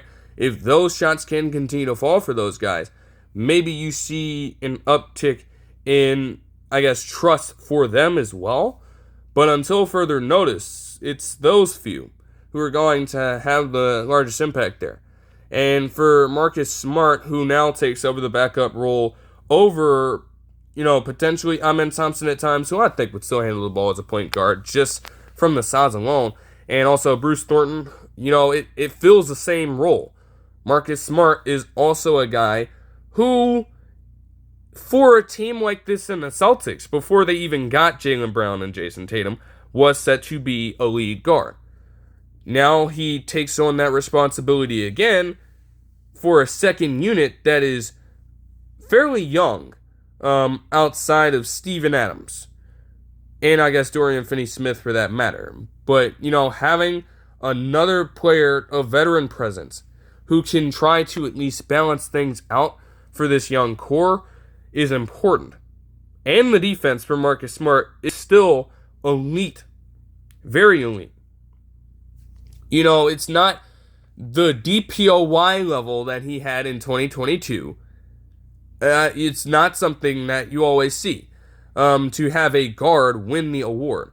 So, trust me, it may not reach that level again, but it is still great enough to where, the entire flow of the Lakers team changed up when he was inserted in that roster. And you're getting that kind of defense from him as a potential backup on top of the defense that this Rockets team is expected to already put out on the floor. That is pretty nasty, if you ask me.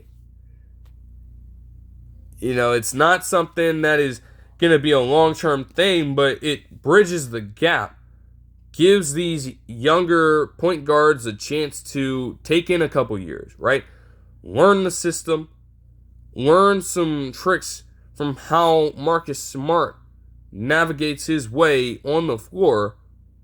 And then come a couple of years or so, receive the torch. And have it passed down to you with a full understanding of how to play the game. Not a bad idea for the Rockets at all. The Pistons, on the other hand, signed John Collins to a 3-year, $51 million deal. And granted, with them losing Isaiah Stewart, with him not being in the rotation, it did make sense from that standpoint, but otherwise, this was just a huge question mark. Yes, you understand what you would get from John Collins at this point. He is expected to be a high-level athlete. And honestly, that does pair up nicely off the bench for the Pistons in general. Whether it is Cade Cunningham getting the ball to him or not. But, I don't know about it at the same time. With a move that would happen a little later on, he's now slotted in as a starter for this team as of the recording of this video. And I don't know if I trust that. Even if he has garnered that respect as a 3-and-D player in the past, that shot that John Collins once had in Atlanta has fallen off a cliff a little bit. Now, it did get back up to 40.6% last season with the Clippers, but I don't know if I trust that volatility a whole lot. And, John Collins as well, yes, his numbers are great. Yes, he wouldn't be expected as the primary option at all. Cade Cunningham is filling that responsibility. I thought the goal for them was to gain a bit of another scoring threat throughout this offseason. And, granted, they were thinking of some things. They were rumored to try to go after Austin Reeves. It didn't pan out after he signed his 4-year, $185 million extension. They were rumored to go after Devin Booker, or at least attempt to, but again, with a $70 million contract right now, I don't think that you would outright trade for the man. You don't have the kind of money to make that up. It'd be great, but I just don't think that would end up working out. Your idea then is to go out and get John Collins to fill that responsibility now, being the starter and having the player that they would end up losing gone. I'm not too sure about that.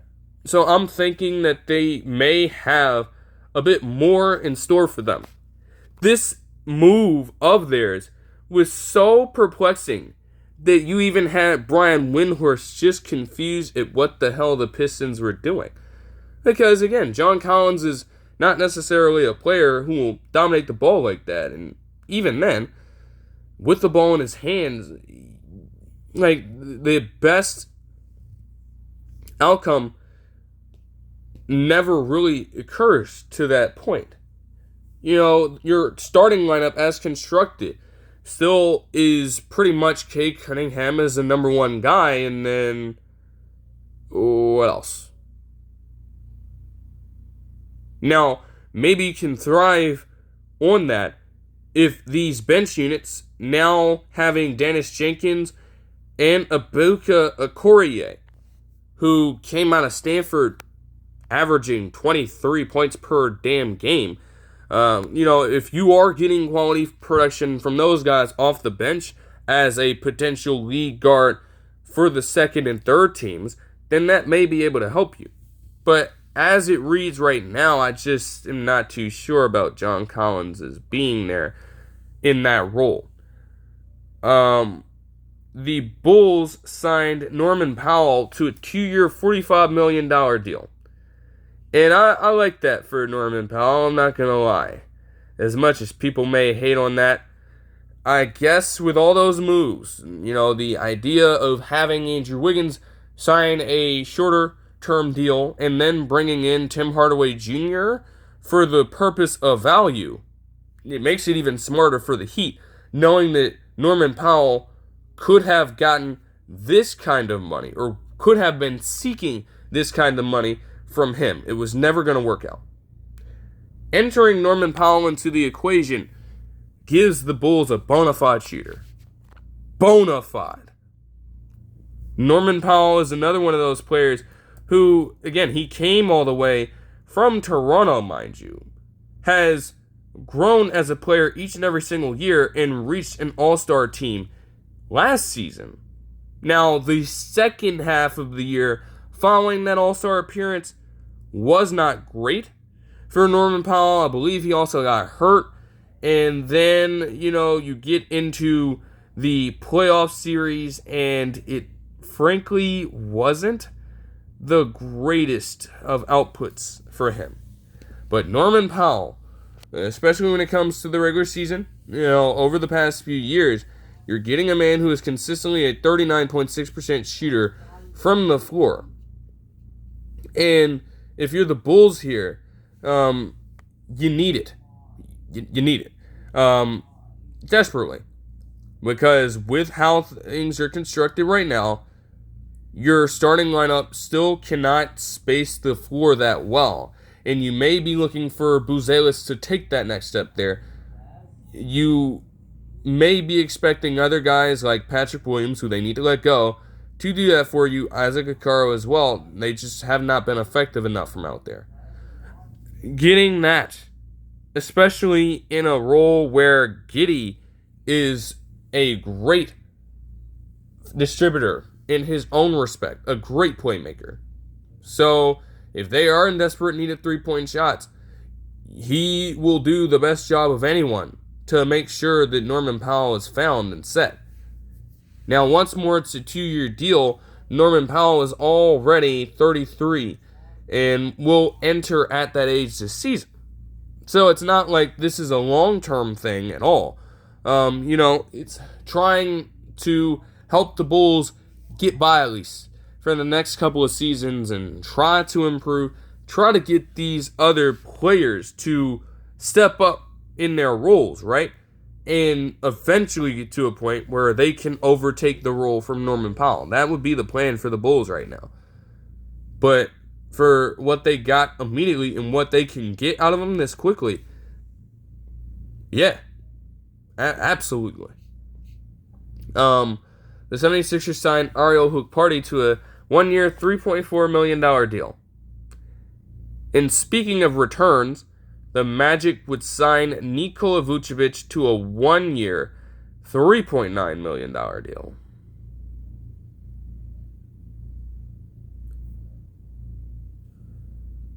I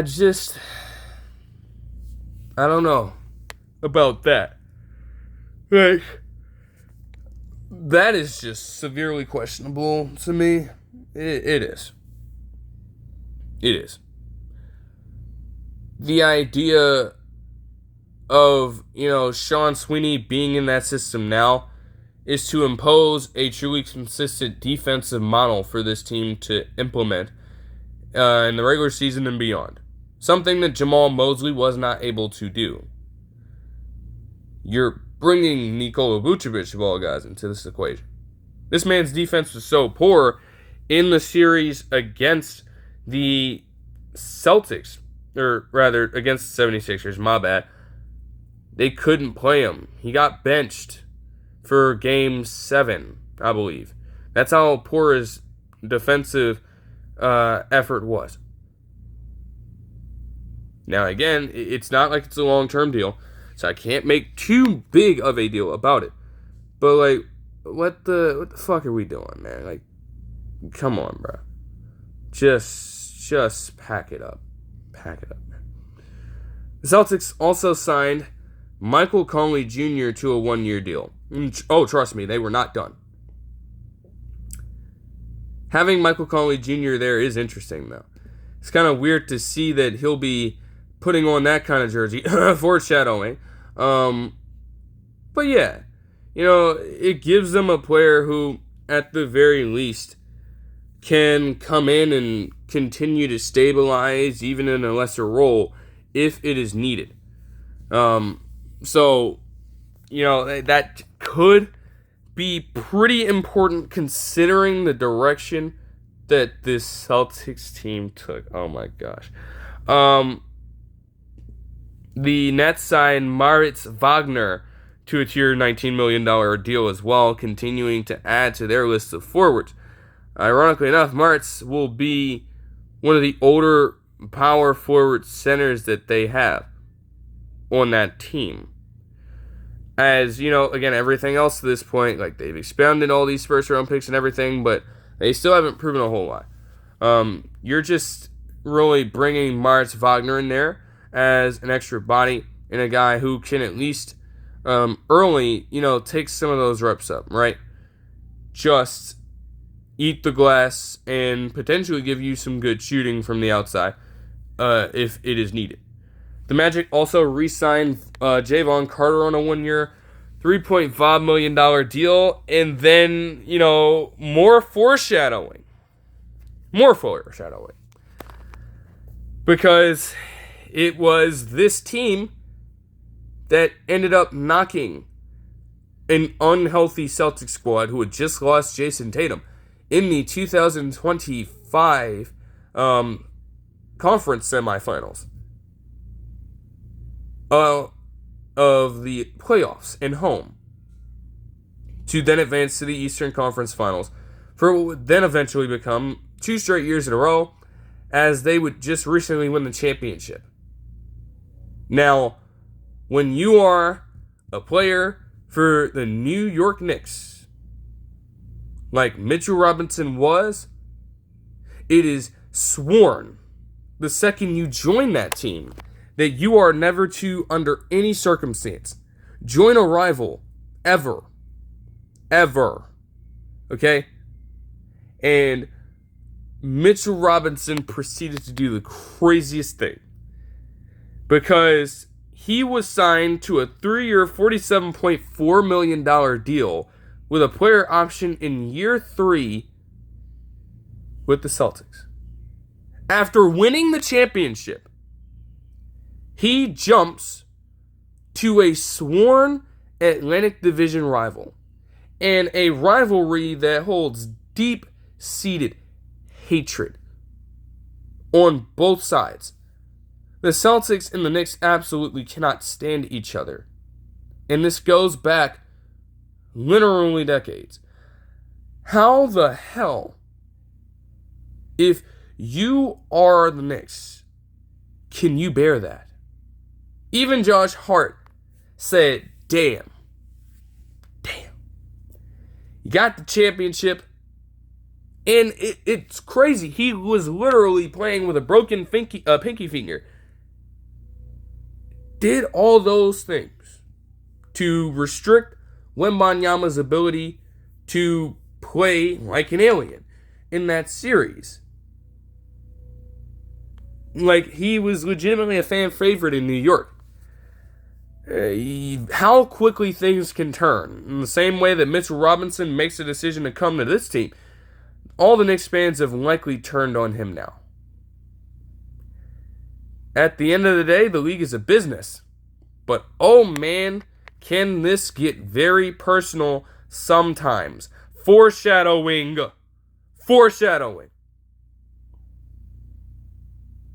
Because even then, even with them getting a sworn rival,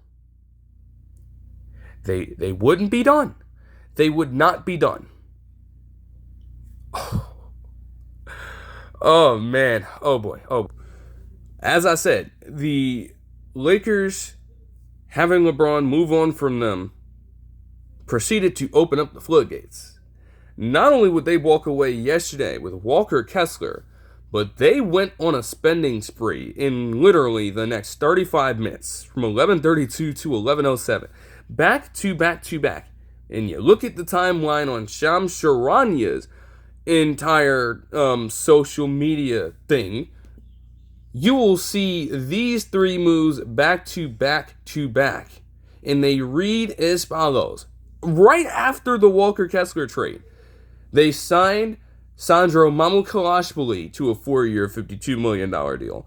Quentin Grimes to a 4-year, $60 million deal. And Collin Sexton to a 2-year, $19 million deal. So in 35 minutes, you bring back a guy in Quentin Grimes who, like J.J. Redick, had this ability as a sharpshooter, was at one point in his career a 76er, and at one point in his career transitioned over to LA to help a team with superstar talent progress and adjust beyond just the idea of throwing lobs to one another and actually having sustainable shooting. This is what they want Quentin Grimes to do. And considering that they lost Luke Kennard in the same cycle, you're getting back a player in Quentin Grimes who honestly makes up for, in athleticism, what he lacks in the consistent shooting to the level that Luke Kennard has. Like, really, when Quentin Grimes is at his best, I'm not going to lie, it does get a little wild out there with some of the shot selection. Definitely. But for him to do what he did with the 76ers specifically, averaging pretty much 15.7 points per game with them on 45.8% shooting from the field, and also 34.8% percent shooting from deep, rather. Like, you know, it's not to the same level of shooting, but he does have some great ability to at least create for himself from time to time on ball. Now, that doesn't mean that it is always going to be efficient, and that can be a problem for a Lakers team trying to figure it out. But if he is doing this for you off the bench, I mean, hell, it does add another element to your team. They have him as the backup shooting guard behind Austin Reeves. So I think that makes a lot of sense for them. And, it like $15 million does seem like a lot. But they got the money. We're going to invest in the player. Same thing goes for Collin Sexton, who becomes teammates once more with Walker Kessler. Literally, right? Walker Kessler and he are now teammates once again, man. You have got to love that, if nothing else. Sexton went through a bit of a time last year, obviously being moved from the Jazz to the Hornets for a time.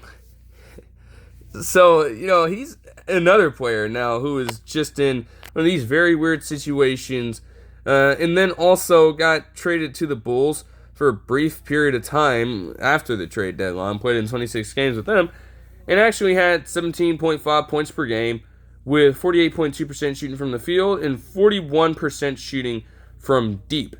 Another player who can come in and provide you with some scoring off the bench and potentially some shooting. Do not ask him to pass the ball because he's not a strong passer. He will not give over the ball to you. They have him listed as the third string shooting guard and second string point guard. So, that is a lot to invest in backup players. At the same time, that is the going rate. That's the going rate. You can't ask them to do much more than, stick with what the going rate is rather than trying to reset the market in that regard. Collin Sexton is a bit more short-term compared to Quentin Grimes, but you, again, make up for some quality shooting here. The defense is still in question with these two players. They cannot guard a lick. But at the very least, you just, I guess, lean into the notion that, hey, as constructed, if we still have some struggles with being able to get stops, at the very least, maybe we can outscore some people. With the way that this bench is constructed, maybe we can. Maybe it's worth a shot. And then Sandro Mamukelashvili is an interesting case. Now, $13 million per year for him seems like a whole hell of a lot, considering that his declined player option was only worth like $2 million. That is a major increase for him. The 6'9" Georgian, who will be 27 entering this year. That is insane. But he earned it after what he did with Toronto last year. I don't expect him to always play the center position, although he has 240 pounds at 6'9" on him. So, you'll give him credit there. In that role, though, playing in 80 games, in coming off the bench for majority of them, he averaged 11.2 points per game and 4.9 rebounds per game on 52.3% shooting from the field, by far a career high for him, and also 38.9% from three on a career high 3.7 attempts per game. I mean, the go up for Sandro Mamukelashvili, and yes, you're going to say his name right. They were so scared to fucking put it on the graphic because of how long it is. Nigga, I don't give a shit. Sandro Mamukelashvili. Say the fucking name right, because you're going to learn it with him now being a Laker. That was a massive uptick in production from him. And, the writing with him doing that was on the wall for him to get a pay raise of some fashion somewhere, regardless of where he ended up. So again, it might be seen as an overpay. He was always going to get more money from someone. If it wasn't going to be Toronto, another team was going to swoop down and grab him. That is what he did for himself as an individual player. And the Lakers, they bid on it. Now, they've had things like this go awry before. You continue to hear about the horrible Timofey Mozgov contract. You would hope it doesn't get to that level. For another foreign-born player, for a team that now has 7 overall foreign-born players on their roster, which per Mark J. Spears, as he was talking about it on NBA Today yesterday, happens to be the most on a single team in NBA history. So they're definitely loving that experiment. And hell, I've been watching something on Secret Base as well. I talked about the idea and written it on a prompt in 2023, talking about the wave of European players past and present and how it's progressed with some of the notable names over the years. And hell, now we're in a time span where you are filling out your entire NBA roster for the most part with European players and foreign-born roster. You gotta respect it. I ain't gonna lie to you.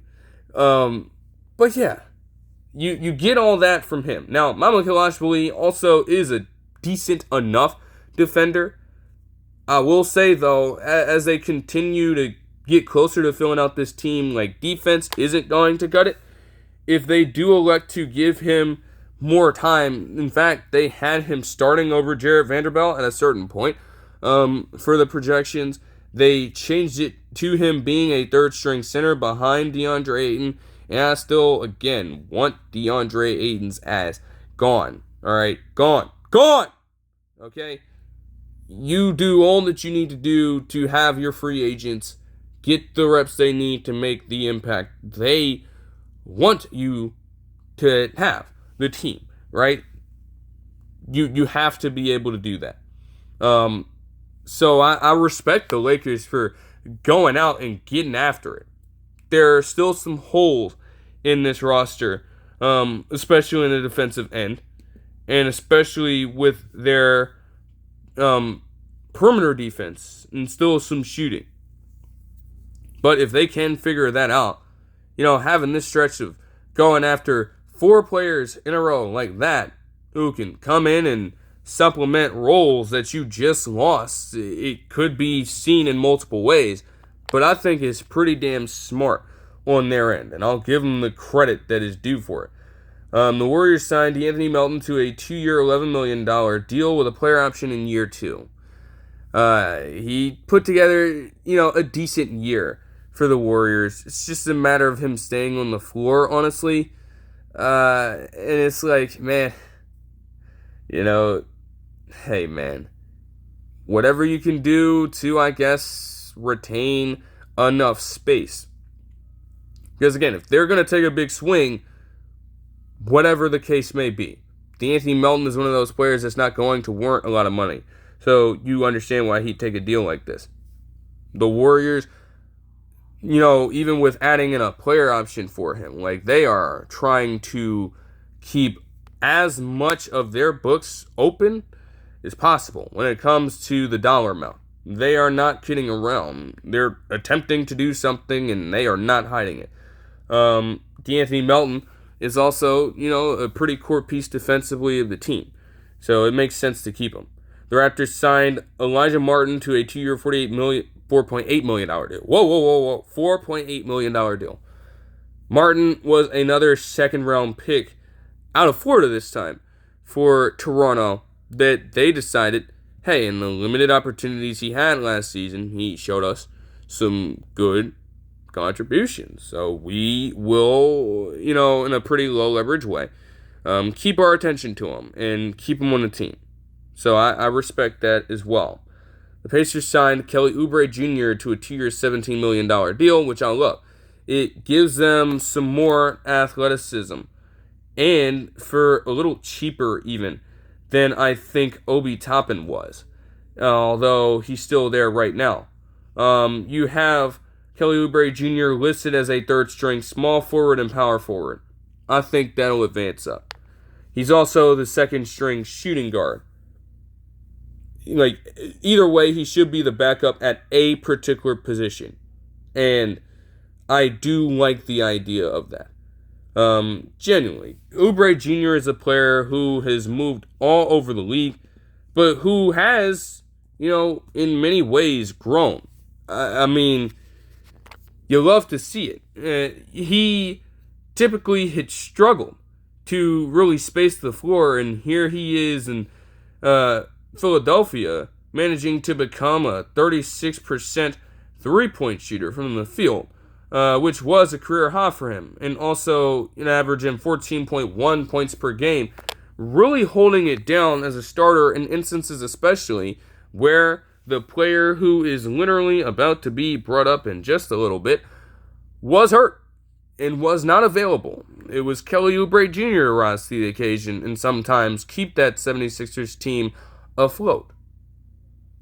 And when you're in this position, as he enters his age 31 season, that's damn good of a look on him. So, to get him on a short-term deal, but to ignite some fire in that Indiana lineup, and to keep them under the ill-fated luxury tax, it's a smart move for them all around. The Jazz actually signed Jaxson Hayes to a 2-year, $12 million deal. Now, ain't that some ironic-ass shit? Like, again, you have Filipowski, you have Nurkic, you seem to be okay. But to then have to take back Hayes after having Walker Kessler on your roster, it does satisfy the idea of them, trying to, I guess, keep, that position relatively cheaper compared to the others, knowing just how many would need their money at this point. Like, hey, can you blame the Jazz? Can you blame them? If the market for Walker Kessler was $35 million a year, it just might not have really been able to dish all that over to him. And that is why the idea of him leaving came about at the end of the day. So you total contracts of Filipowski, Hayes, and Nurkic, and likely on a per year basis, they don't even come near like $16 million per year, close to what Walker Kessler got from this team. Again, not that it is an overpay for Walker Kessler at all. He deserves the money, but it just was not worth the risk. So you'll much rather take a flyer on Jaxson Hayes here. Spurs also signed Tobias Harris to a 2-year, $31 million deal, which is where I think, again, you just completely lose all grip on reality looking at this from the Pistons' perspective. Now, again, the move to get John Collins happened before this, maybe in anticipation of a loss of Tobias Harris. It's just kind of like, yes, and I've talked my shit about Tobias Harris for years, but the man consistently has been penciled in for at least solid 15 to 18 points per game for pretty much the last 12 or so years of his career. And he has also proven himself, especially over the course of that playoff run. Say what you want about his playoff career up to that point, but when it came time for this team to summon up some form of a secondary scoring option, it was put mainly on Tobias Harris, and he answered the call. Look no further than what he did in Game 7, where he put up his highest point total in any game he'd ever had with the Pistons in any stint in his career, when they absolutely needed it to win that series. The first of what could be many for this young Pistons roster, he did that alongside Cade Cunningham. And for a majority of the series against the Cavs, aside from a few inefficient games, he was the secondary option by default because no one else could answer the call. So you move on from that, even with him, getting close to entering his age 34 season. He'll be 34 on July 15th. You lose that for John Collins. It just makes no sense. As for the Spurs, though, I mean, to add that kind of offense and that veteran presence on the bench now, or potentially as a starter, because frankly, I would favor Tobias Harris's size over Julian Champagne's. Yes, Champagne definitely put forth a solid effort on the glass in the playoffs, and especially in the series against the Thunder and the Knicks, weirdly enough, but his shooting again dropped off. And, it's about having a more well-rounded game than that in some cases. Now they have a lineup consisting of Fox-Castle, Vassell, Harris, and Wembanyama. I like that a lot as a starting lineup. So you have Harris slot right in. You know what he's going to give you. You don't have any questions on a night-to-night basis about what he will put forth for you on the court. You know it. And it's going to be fairly steady. Now, again, in the event that the Spurs may ask him to do more, the challenge for him will be to potentially step up. But for the most part, with him being flanked by these dynamic guards, even in times where he may even share the floor with Dylan Harper, and when you have a 7'5" man standing next to you, you're good. Harris is a good enough defender to where he knows how to use his size to his advantage and where he will not be taken advantage of. So you don't even need to worry about any bit of individual defense with him. Like, he's going to be set with, how he typically is guarding other players. That's not a question that you have with Tobias Harris. At least right now. He's gotten a lot wiser as a player as the years have gone on. So, genuinely, that is a non-issue for me. And yeah, you now slot over Champagnie to the bench, which makes your three-point shooting a little more dangerous now. If only they can add maybe some more to it. Because you still have Dylan Harper right now slotted in as the secondary shooting guard and point guard at the same time. I don't know about that. It also does affect Keldon Johnson because they've now slotted him back to the third string small forward and power forward after winning Sixth Man of the Year. If I am the Spurs here, I'd go tall, and I'd put Carter Bryant at the shooting guard position. Now, that's assuming that Carter Bryant steps up and really improves overall as a player in year 2. There's a chance that happens. I'm looking at Carter Bryant being just make sure of how tall he is. Because granted, in Arizona, he did occasionally get some reps as a guard. So I'm not even just saying that to say that. But he stands at 6'6". So you could afford to do that. You could have Champagnie still be your forward in some way, probably at the 3, and then have Keldon Johnson slide back down to the second string 4, I should say. My fault. So yeah, they have a lot of decisions to still make, but them adding Tobias Harris to the equation, it's pretty damn good. And then you get to this shit right here, man, because bro. Oh my gosh. Yeah, so how about it, man? We all figured at this point that the Celtics era with Jaylen Brown and Jason Tatum was going to come to a close. It had been an eventful one.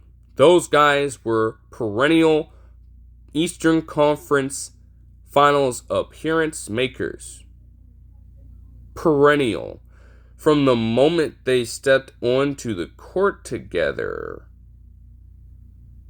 The very moment. They'd been in that deep playoff run. Year after year after year. And it was promising to have Brown drafted that early in 2017. 2016, I should say, to have Jayson Tatum literally stolen in a trade that stemmed back from Danny Ainge and his decision to send Kevin Garnett and Paul Pierce over to the Nets to then get Jayson Tatum back. In 2017, it had just been a dynamic duo for so long. And yes, people were always questioning the fit in the your turn, my turn thing, but who cared? They were competing. They were constantly winning. But they could never get over the hump, as people were saying. And so people started to complain about that. There were decisions looming to potentially move on from Jaylen Brown, even as early as 2022, as people were mentioning, for guys like Kevin Durant and other superstars at that particular time, which seemed weird for a player who was 26 at the time and proving himself to be a reliable co-star alongside the franchise man and Jayson Tatum. All they did after that was proceed to win the NBA Finals in 2024 after making it in 2022 and losing in 6 games to the Warriors, beating the Mavericks in 5, and having Jaylen Brown even flanked alongside Jayson Tatum across that entire playoff run and across that series, outplay him and win the Finals MVP. As individual of an award as that may seem, Jaylen Brown had done it. He had proven to people that you should start regarding him as a far more important and impactful player than people would have previously viewed him. And yet, for some reason, there was still a heed not taken to that. But the test would really come in 2025 after Jayson Tatum got hurt. And it was there where Jaylen Brown proved to virtually everyone, all the critics, all the haters saying that he couldn't go left, all the people saying that he wasn't as important of a player, that he was overrated. All he did last season, was finish 6th in MVP voting and put forth a season that, by all the numbers, or as much as that has been going around, quite literally was his best season as a player. Played in 71 games, started all of them.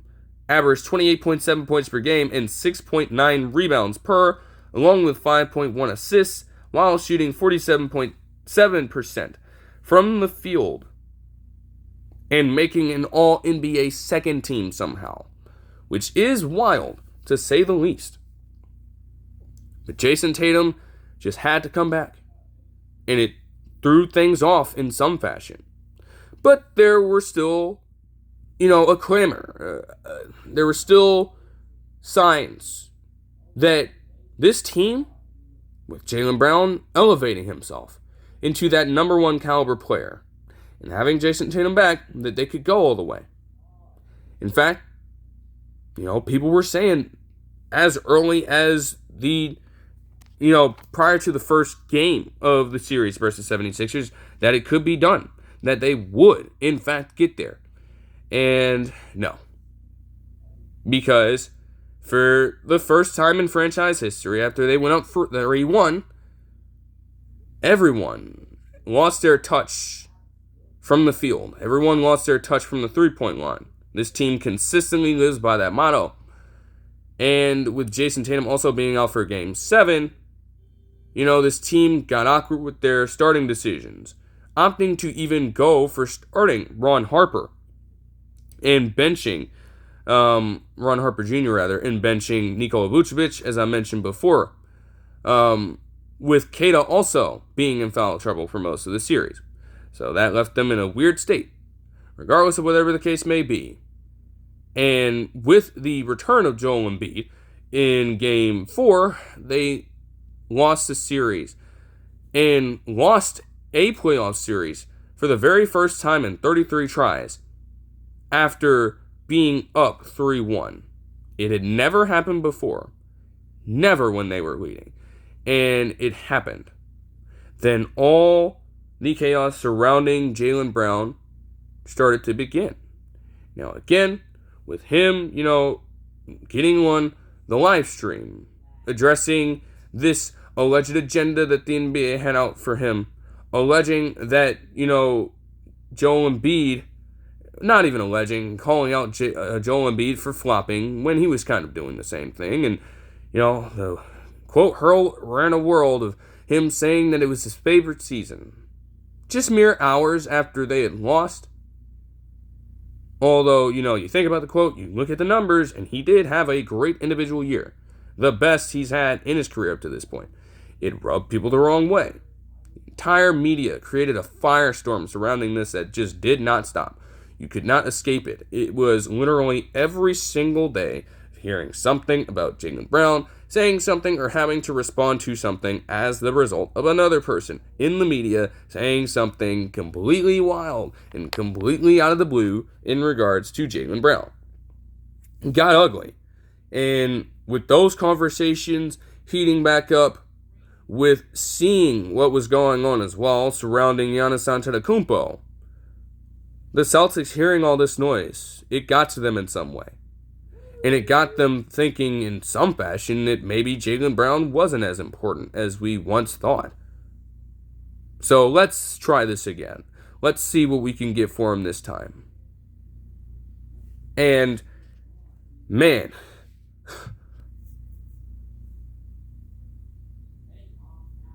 they did make their attempt at getting Giannis. They did. Sent 2 first-round picks the Bucks' way. And Jaylen Brown to try to get Giannis. And it did not work. Then you have Brad Stevens coming out and, saying a lot in regards to it.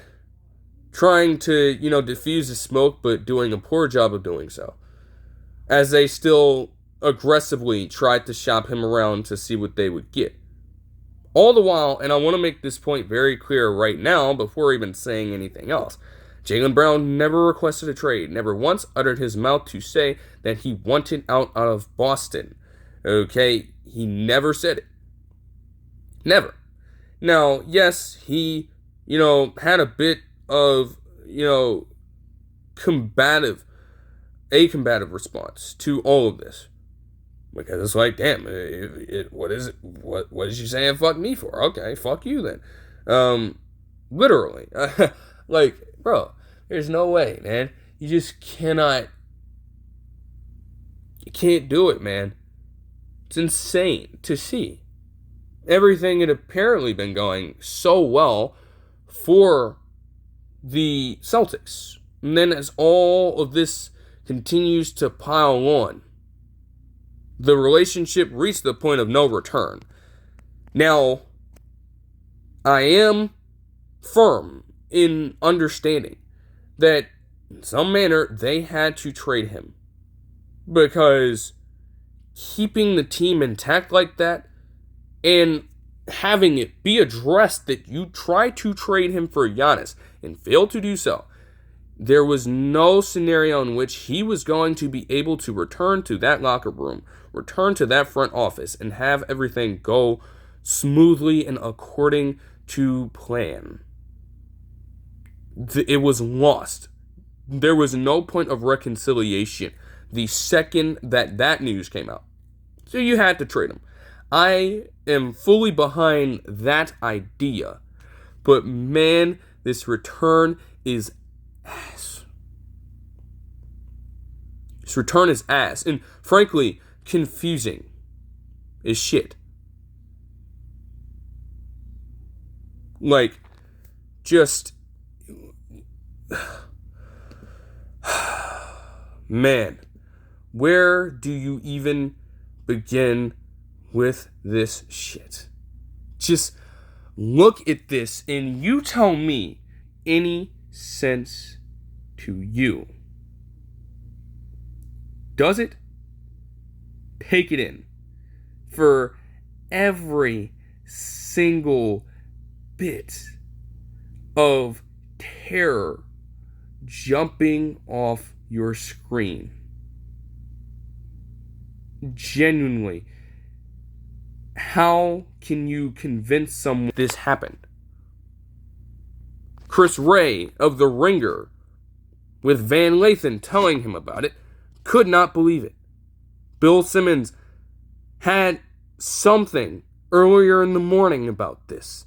He is still crashing out actively right now. One of the most hardcore Boston fans, period, in sports media, cannot fathom the idea of this happening. And this was just a few days after he said that he could not see Jaylen Brown returning to this roster. That didn't fucking mean that this trade goes down in this fashion. There is so much wrong with this that I am going to get to the Celtics side immediately on this and say something that just has to be put out there. But to get into the details, the Celtics yesterday traded Jaylen Brown to the Celtics straight up for Paul George, 2 first-round picks and 2 second-rounders, which end up, per the details here that Shams Charania eventually put out, right? It's a 2028 first-round pick that could convert from a first to a swap, an unprotected Philadelphia first, a 2028 second-rounder, which happens to be the most favorable of the Warriors, Thunder, and Bucks, and a 2030 second-rounder that is also the most favorable of the Wizards, the Blazers, and the Suns.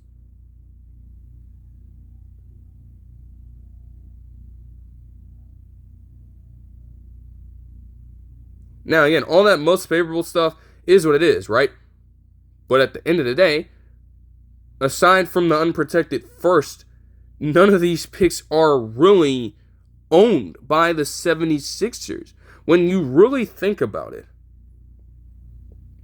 And the Celtics are taking all of that on, while sending away a man who was quite literally a top 6 MVP candidate and potentially top 10 player in the league, point blank period, possibly the best player on their roster who played enough games last season to warrant that kind of label.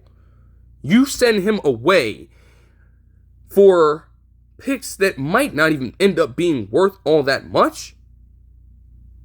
And Paul George in 2026. Are we dead ass right now? I cannot believe this. This is much more than a basketball thing. And I'll even elaborate on that point. Because again, a good thing was brought up by Flight Mike. When it gets to this point, clearly somebody had their fucking feelings hurt. There is just no way you legitimately make a move like this and tell the people of your crazy ass fan base in Boston that this was a good idea. It's a fucking finals MVP just 2 years ago.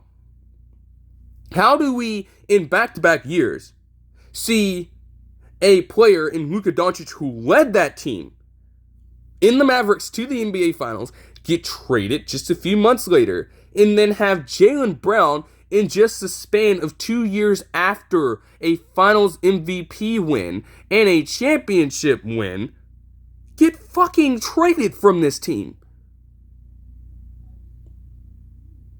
For a roster and a franchise that is historically recognized as one of the best with the amount of championship banners that they have hanging up there in Boston, this has got to be one of the most dysfunctional things you could fucking do. What could have gone down in this time, aside from Jaylen Brown having this spat?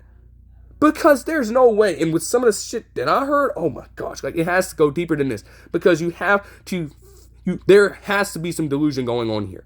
It got so bad that you had people literally saying, and Chris Ray himself, or Chris Ryan, I think, he said it as well, okay, as I was watching this clip that The Ringer put out about them notifying this man of this shit. He said it, that Brad Stevens could not have possibly made this move. Like, what happened? Was he held at knife point? Did someone put a gun to his head and tell him that you better make this move? Who done it, bro? Who done it? Like, there's no way that we're talking about the Brad Stevens here. Learning from Danny Ainge himself. You factored into making this move. Are you serious?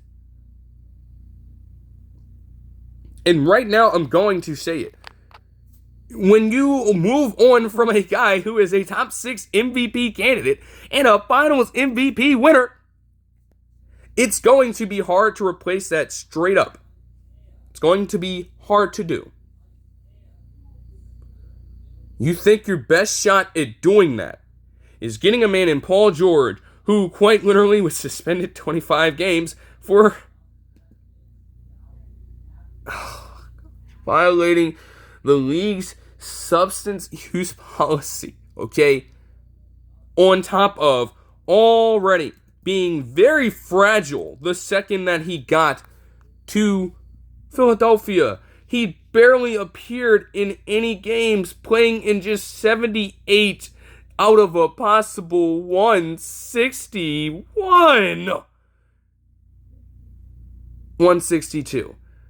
Like, not even 164. Jeez, man, like 78 out of 164 games across 2 seasons. Barely being able to play any of those games with the likes of Maxey and Embiid, or Maxey, or just Embiid. He wasn't healthy. He was getting this kind of money, and for what? Lackluster production of just 16.7 points per game on 37.5% shooting from deep. Again, with him aging, and he will be entering his age 36th season. Compare it to a man in Jaylen Brown who is right in the middle of his fucking prom. Right in the middle of his prom. You're not expecting Paul George to turn back the clock into his Pacers days. At this stage of his career, he is literally more known for firing up the mics and the camera shots for fucking podcasts compared to being on the floor. You're taking your chances with that over a man in Jaylen Brown who had just put together everything you witnessed last season.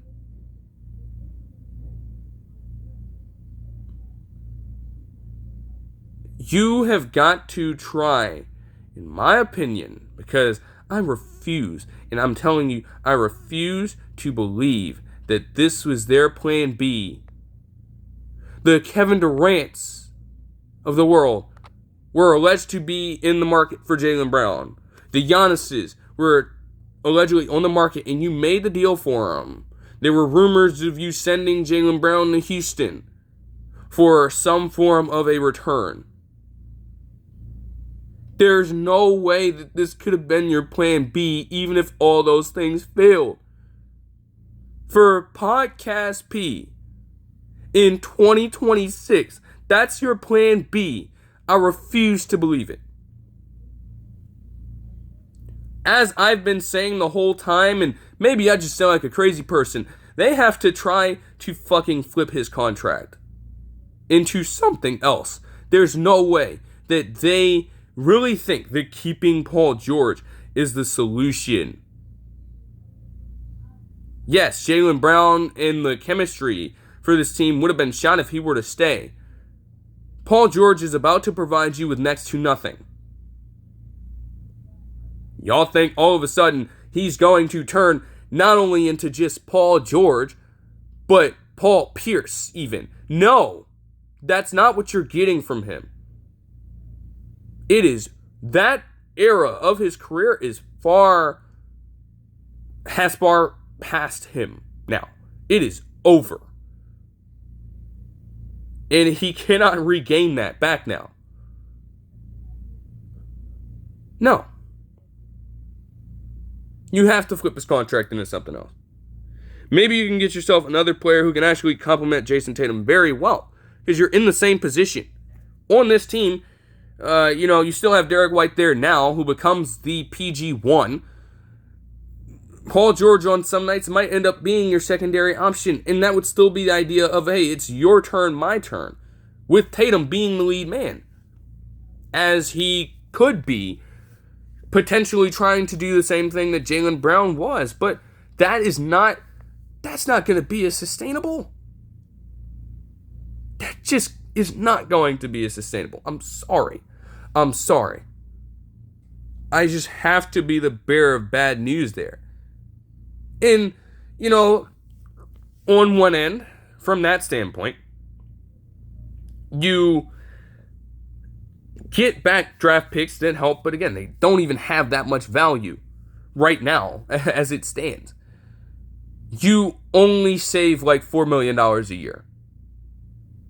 Jaylen Brown's contract is obviously one of the highest in NBA history, bar none, aside from the one that Jason Tatum got alongside him, and the one that you have guys on terms of a per year basis attempting to get now, like Devin Booker, like Shai Gilgeous-Alexander's contract that is around like $78 million per year. So you have some contracts creeping into that territory. But Jaylen Brown's is, at this point, I think it was like $57 million per year. Incentives would have pushed it up to the full deal that was reported at the time, at over $300 million. You make it a one-to-one swap because, granted, Paul George's, out of those guys, you're not trading Joel Embiid. You can't. Nobody wants that contract from him of $64 million per year with the injury problems he has. It's the only tradable contract that they would willingly offer up.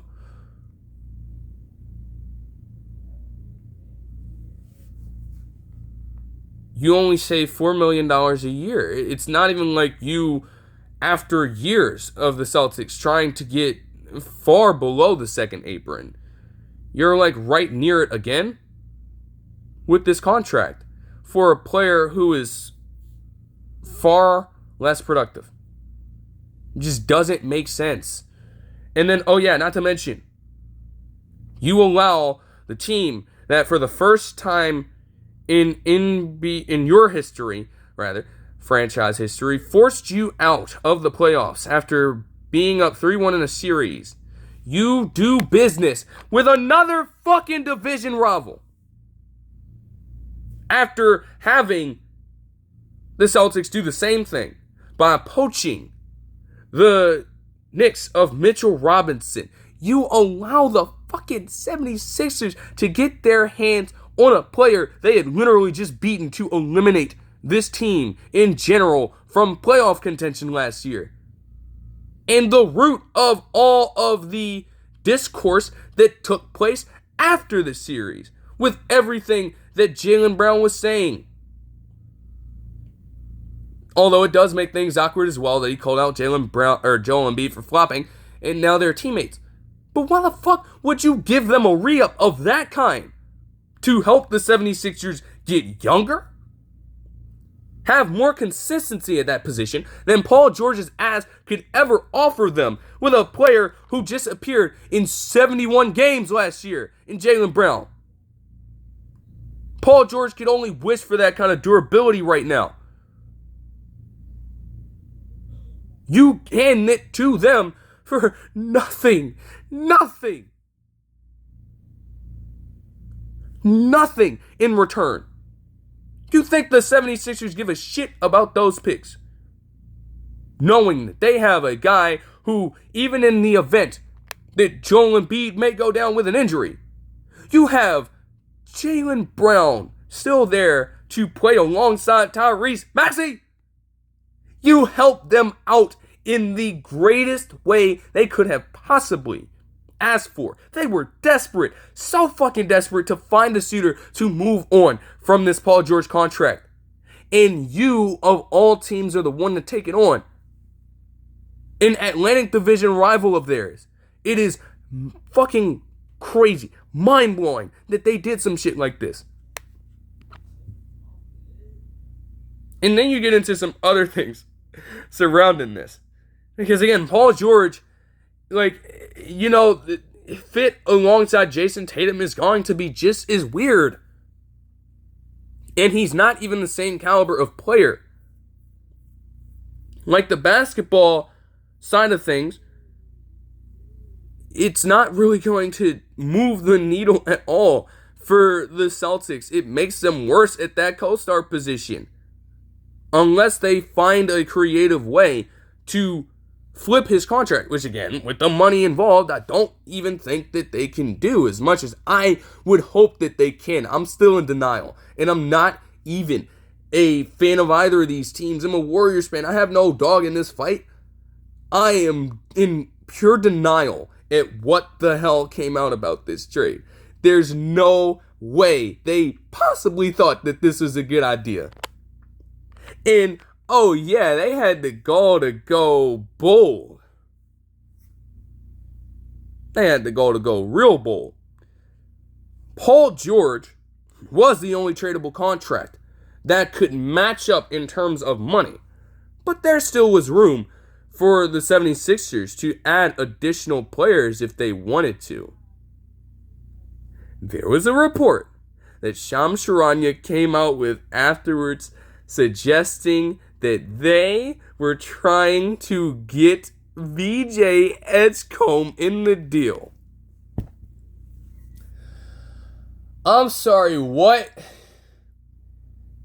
What makes you think you were going to walk away from a deal like this with VJ Edgecombe in hand, considering what the 76ers got out of him in his rookie season, considering the flack that the previous regime under Daryl Morey and Elton Brand got for selling high on Jared McCain?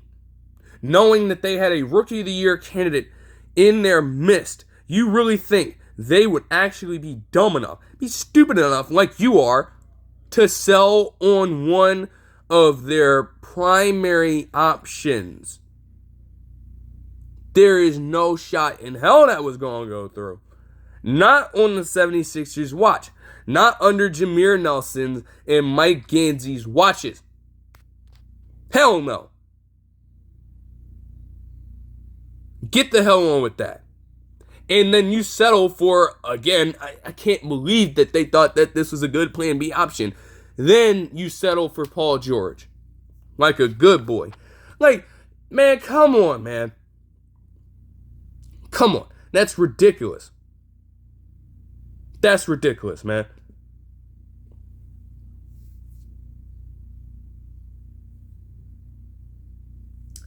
And then we got to get this shit hashed out right now.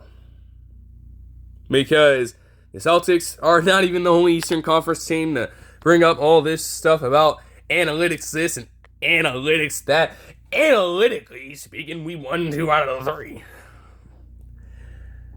Some source, unnamed, going all back to the state your source thing that Jaylen Brown was going through across the entire 2024 summer after not appearing in the Olympics for the team when Jason Tatum and Derek White were selected. And the whole uproar about that and the reasons why came out, as someone alluded to. Literally, state your source. Because to say this right here is ballsy, and this is just the kind of disrespect factor that plays into all this. Because again, with that relationship being soured, he had to go. But y'all are really dismissing the years of work that Jaylen Brown put in with this team and everything he did last year by saying some of this shit, man. Like, this was so ridiculous that I just have to tie it in a different way as well. Across 10 years, Jaylen Brown has progressed from just another potential run-of-the-mill type player in the NBA to legitimately one of the best in the league. And at the very least, a top 15 player, depending on who you ask. Last season, played like a top 10 guy, selected to be one of the top 10 All-NBA guys in the league. So that's what those accolades would suggest, right? Well, no. Because according to an anonymous source in the Celtics building, Jayson Tatum was the 7th best player on the team. An analytics source in that building had the balls to say that he was the 7th best player on his own team. This is where we get to a point where, stop with the numbers shit. And even with me talking about the numbers here, the tape will show you far more than any kind of integer will. Look at the fucking tape. Look at what he did for you last season. What are you talking about? He's the 7th best player on your fucking team analytically. What the fuck? Everybody was calling it a gap year, and they would not have even gotten to the playoffs or qualified in the first place if Jaylen Brown was really playing like the 7th best player on his own team. Did you not see him assume the number 1 role valiantly and at the best level you possibly can with his co-star down? What are you talking about? 7th best player on his own team. That is ridiculous. That is insane to me. There's no way you can look at the footage he put together on display, on video, for the world to see last season and say anything like that about him. That is ridiculous. That is crazy. And then something else just this morning with Windhorst referencing a different report stating that the Celtics felt like Derek White had a better season than Jaylen Brown. What are we talking about?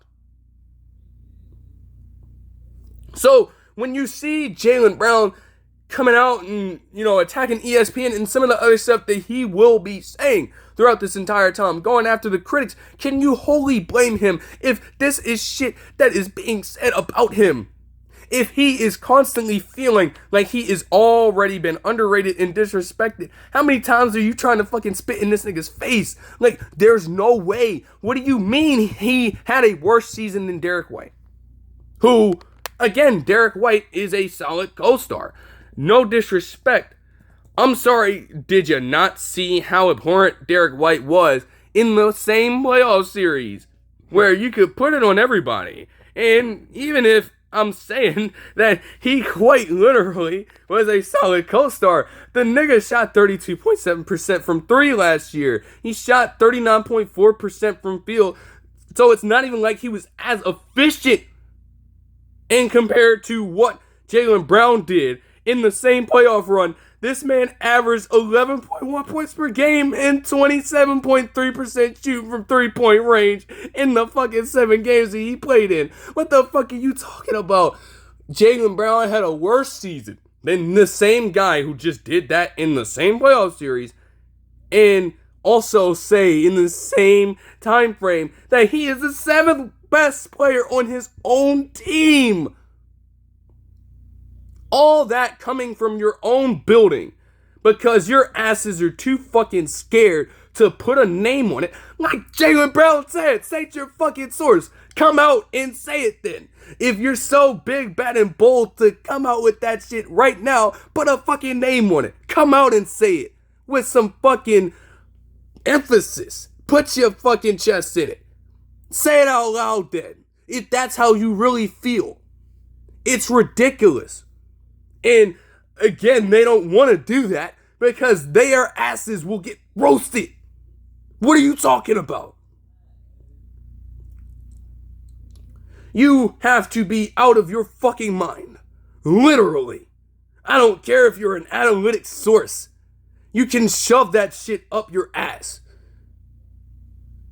Quite literally. No one gives a shit. Even the most hardcore critics of Jaylen Brown are not going to be dumb enough to say with a straight face, with no amount of trolling involved, that he's the 7th best player on his own team. What the hell are you talking about? Like, what the, no one on the Boston squad. Like, yes, in terms of the fan base, once they hear Jaylen Brown saying all this stuff, they might, criticize him a little bit. They're not going to go so far as to say that delusional ass shit. And you've given them a player in Paul George who, ironically enough, like, what analytics are we talking about here? The analytics that leads you to trade Jaylen Brown away. The analytics that lead you to keep Derek White in the midst of all this. In the analytics that lead you to believe that Paul George would be a better fit for your team when this nigga has not been healthy. When he is probably a player that would be more fitting of the label as being the 7th best fucking player on his own team. When I told you that Kelly Oubre Jr. at times in the season was more valuable than the same fucking nigga the fucking Celtics just got back for nothing. Pennies on the dollar. Are we serious? I need to make this point right now because I'm losing my mind. Okay? Like, I don't want to be this guy. Okay? I'm going to establish this right now. The same people that are saying Jaylen Brown is the 7th best player on his own team, the same people saying that Derek White had a better season, fit the bill of the same fans around the NFL, the same Ravens fans that suggest that Lamar Jackson isn't even a top 2 quarterback in his own league with the production that he's put together. What the fuck are we talking about? How can you see some of the stuff that guys like Jaylen Brown and Lamar Jackson have put on tape over the past few seasons and be convinced that they are not at the top of their game in their respective leagues? And I'd expect it from fans who may move around as casual watchers and consumers of these games in these sports. I would expect that from them. As delusional as that shit is to say that Lamar Jackson is at the very least top 2 quarterback in the game, at least top 3 even. Okay, it's coming from people who may genuinely not know what they're talking about. We have analytic sources high in the front office, possibly working alongside Brad Stevens, regardless of whether or not they want to put their names out in the public eye, saying this about Jaylen Brown. What the fuck is wrong with you? Like, get it together. So, analytically speaking, we're going to put together an even better season. And yes, Jason Tatum can be that kind of player for them. It can get much better than 56-26 without Jaylen Brown and with Paul George. Look me dead in my face and tell me if that makes any sense. I cannot be the only one. That sounds crazy. That sounds delusional. Like, what are you talking about? You gotta pause. Like, stop. You're, bro. You are actually killing me with this. There's no way that this happened. I must still be in denial. I just refuse to believe that any of this shit makes sense right now. I refuse to believe it. Like, what are you talking about? So again, it's like, literally, man. And then you talk about all these trades that he's allegedly been involved in for years now. It quite literally is fool me once, shame on you. Fool me twice, shame on me. And then what J. Cole say? Fool me 3 times, fuck the peace sign. Why would you not expect Jaylen Brown to get pissed the fuck off hearing all of that over the offseason? How can you possibly say that he is not in the right to clap back in this manner when that is the shit you are subjecting him to as the team that drafted him in 2016. I am begging you to help me understand how that makes a lick of sense.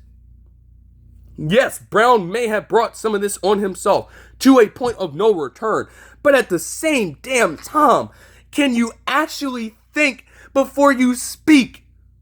Fuck the numbers. Get off the computer. Stop looking at the numbers. Look at me. Look at the real person. Look at the real fan base and tell them again. Say it for the niggas in the back that he's the 7th best player on his own team.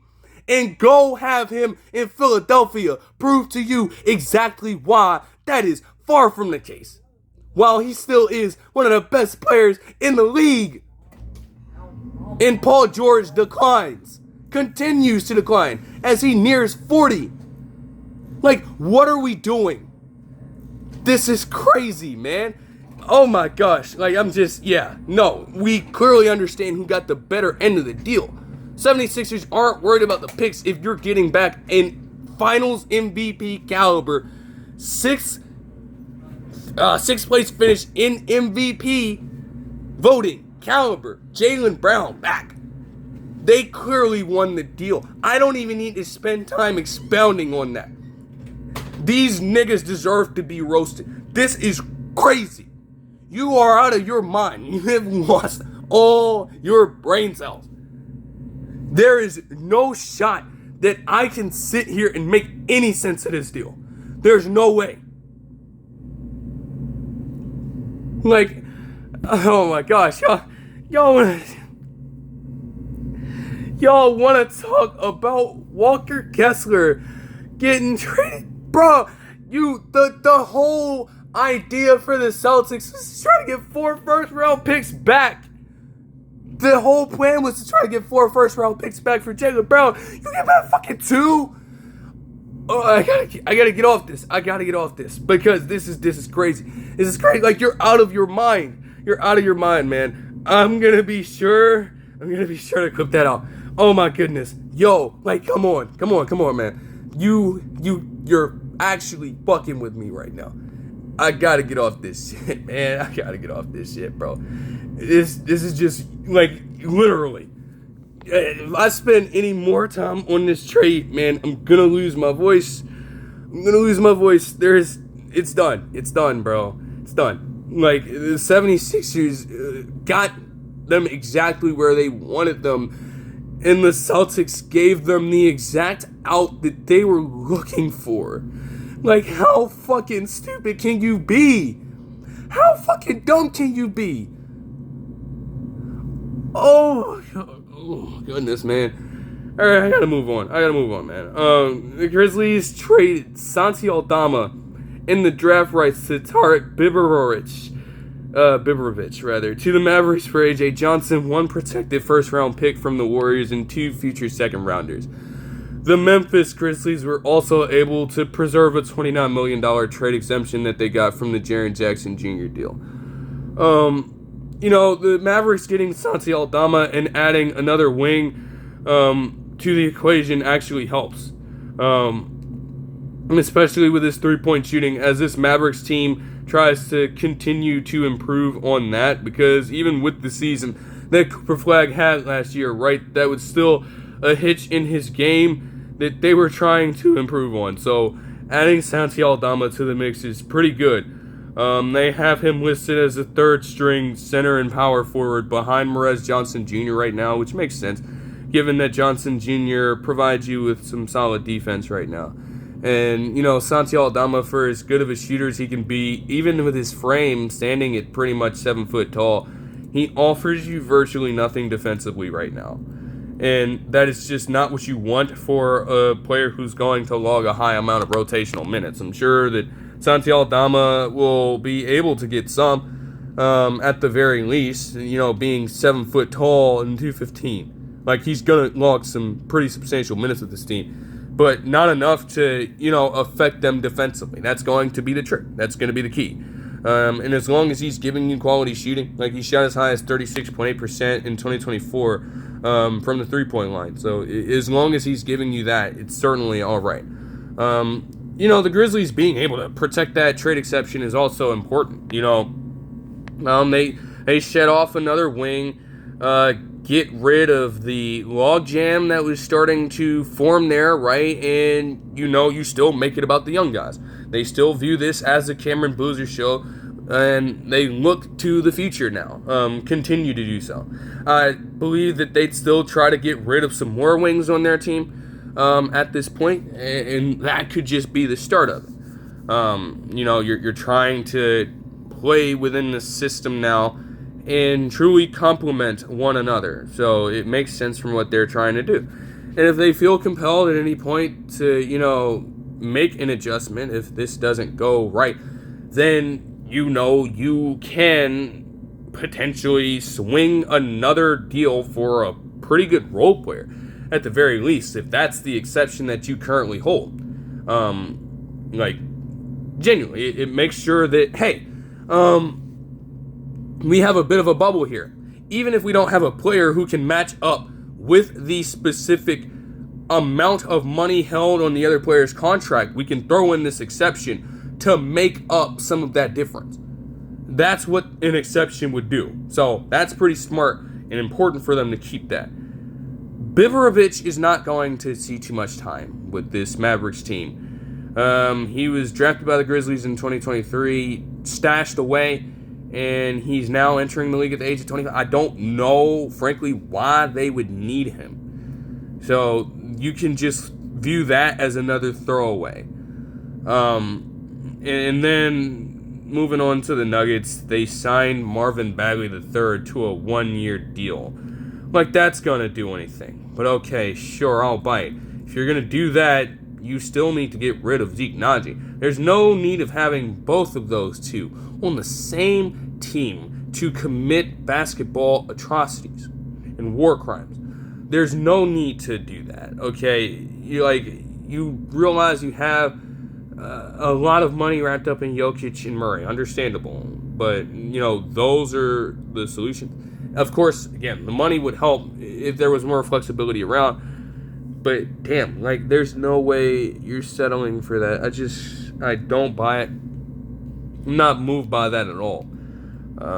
Genuinely, man. There's no way that somehow moves the needle for this team. Heavily doubt that. But let me see. Anything else before I again lose my whole shit, bro? Oh my gosh, man! I tell you, dude. There's just no way that this happened, right? But again, the unpredictability of the free agency period can make it very exciting. And honestly, again, all due respect, Jaylen Brown, go ball out, bro. Go ball out with the 76ers, man. Because, yes, I know that some of the shit that he said probably wasn't called for. And the timing of the stream after the playoff exit was horrible. I understand that. This is how you really felt in the aftermath of this deal. You are punks. You are bitch-ass niggas.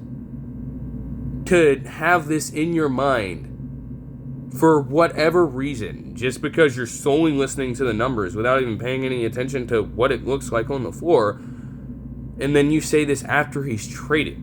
It's just all kinds of grimy, man. I don't like that. So, you deserve to really get your get back on this team.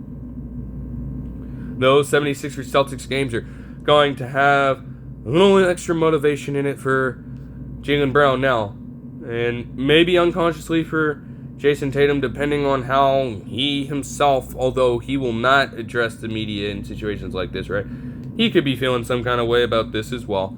So, likely they're going to be teeing off on each other, man. Because this is just, oh my goodness. But there doesn't appear to be anything else. So for now, of course there will be more news coming, I'm sure. But for now, that will do it for this one. I hope you guys enjoyed the video, and I will see you guys in the next one. Peace.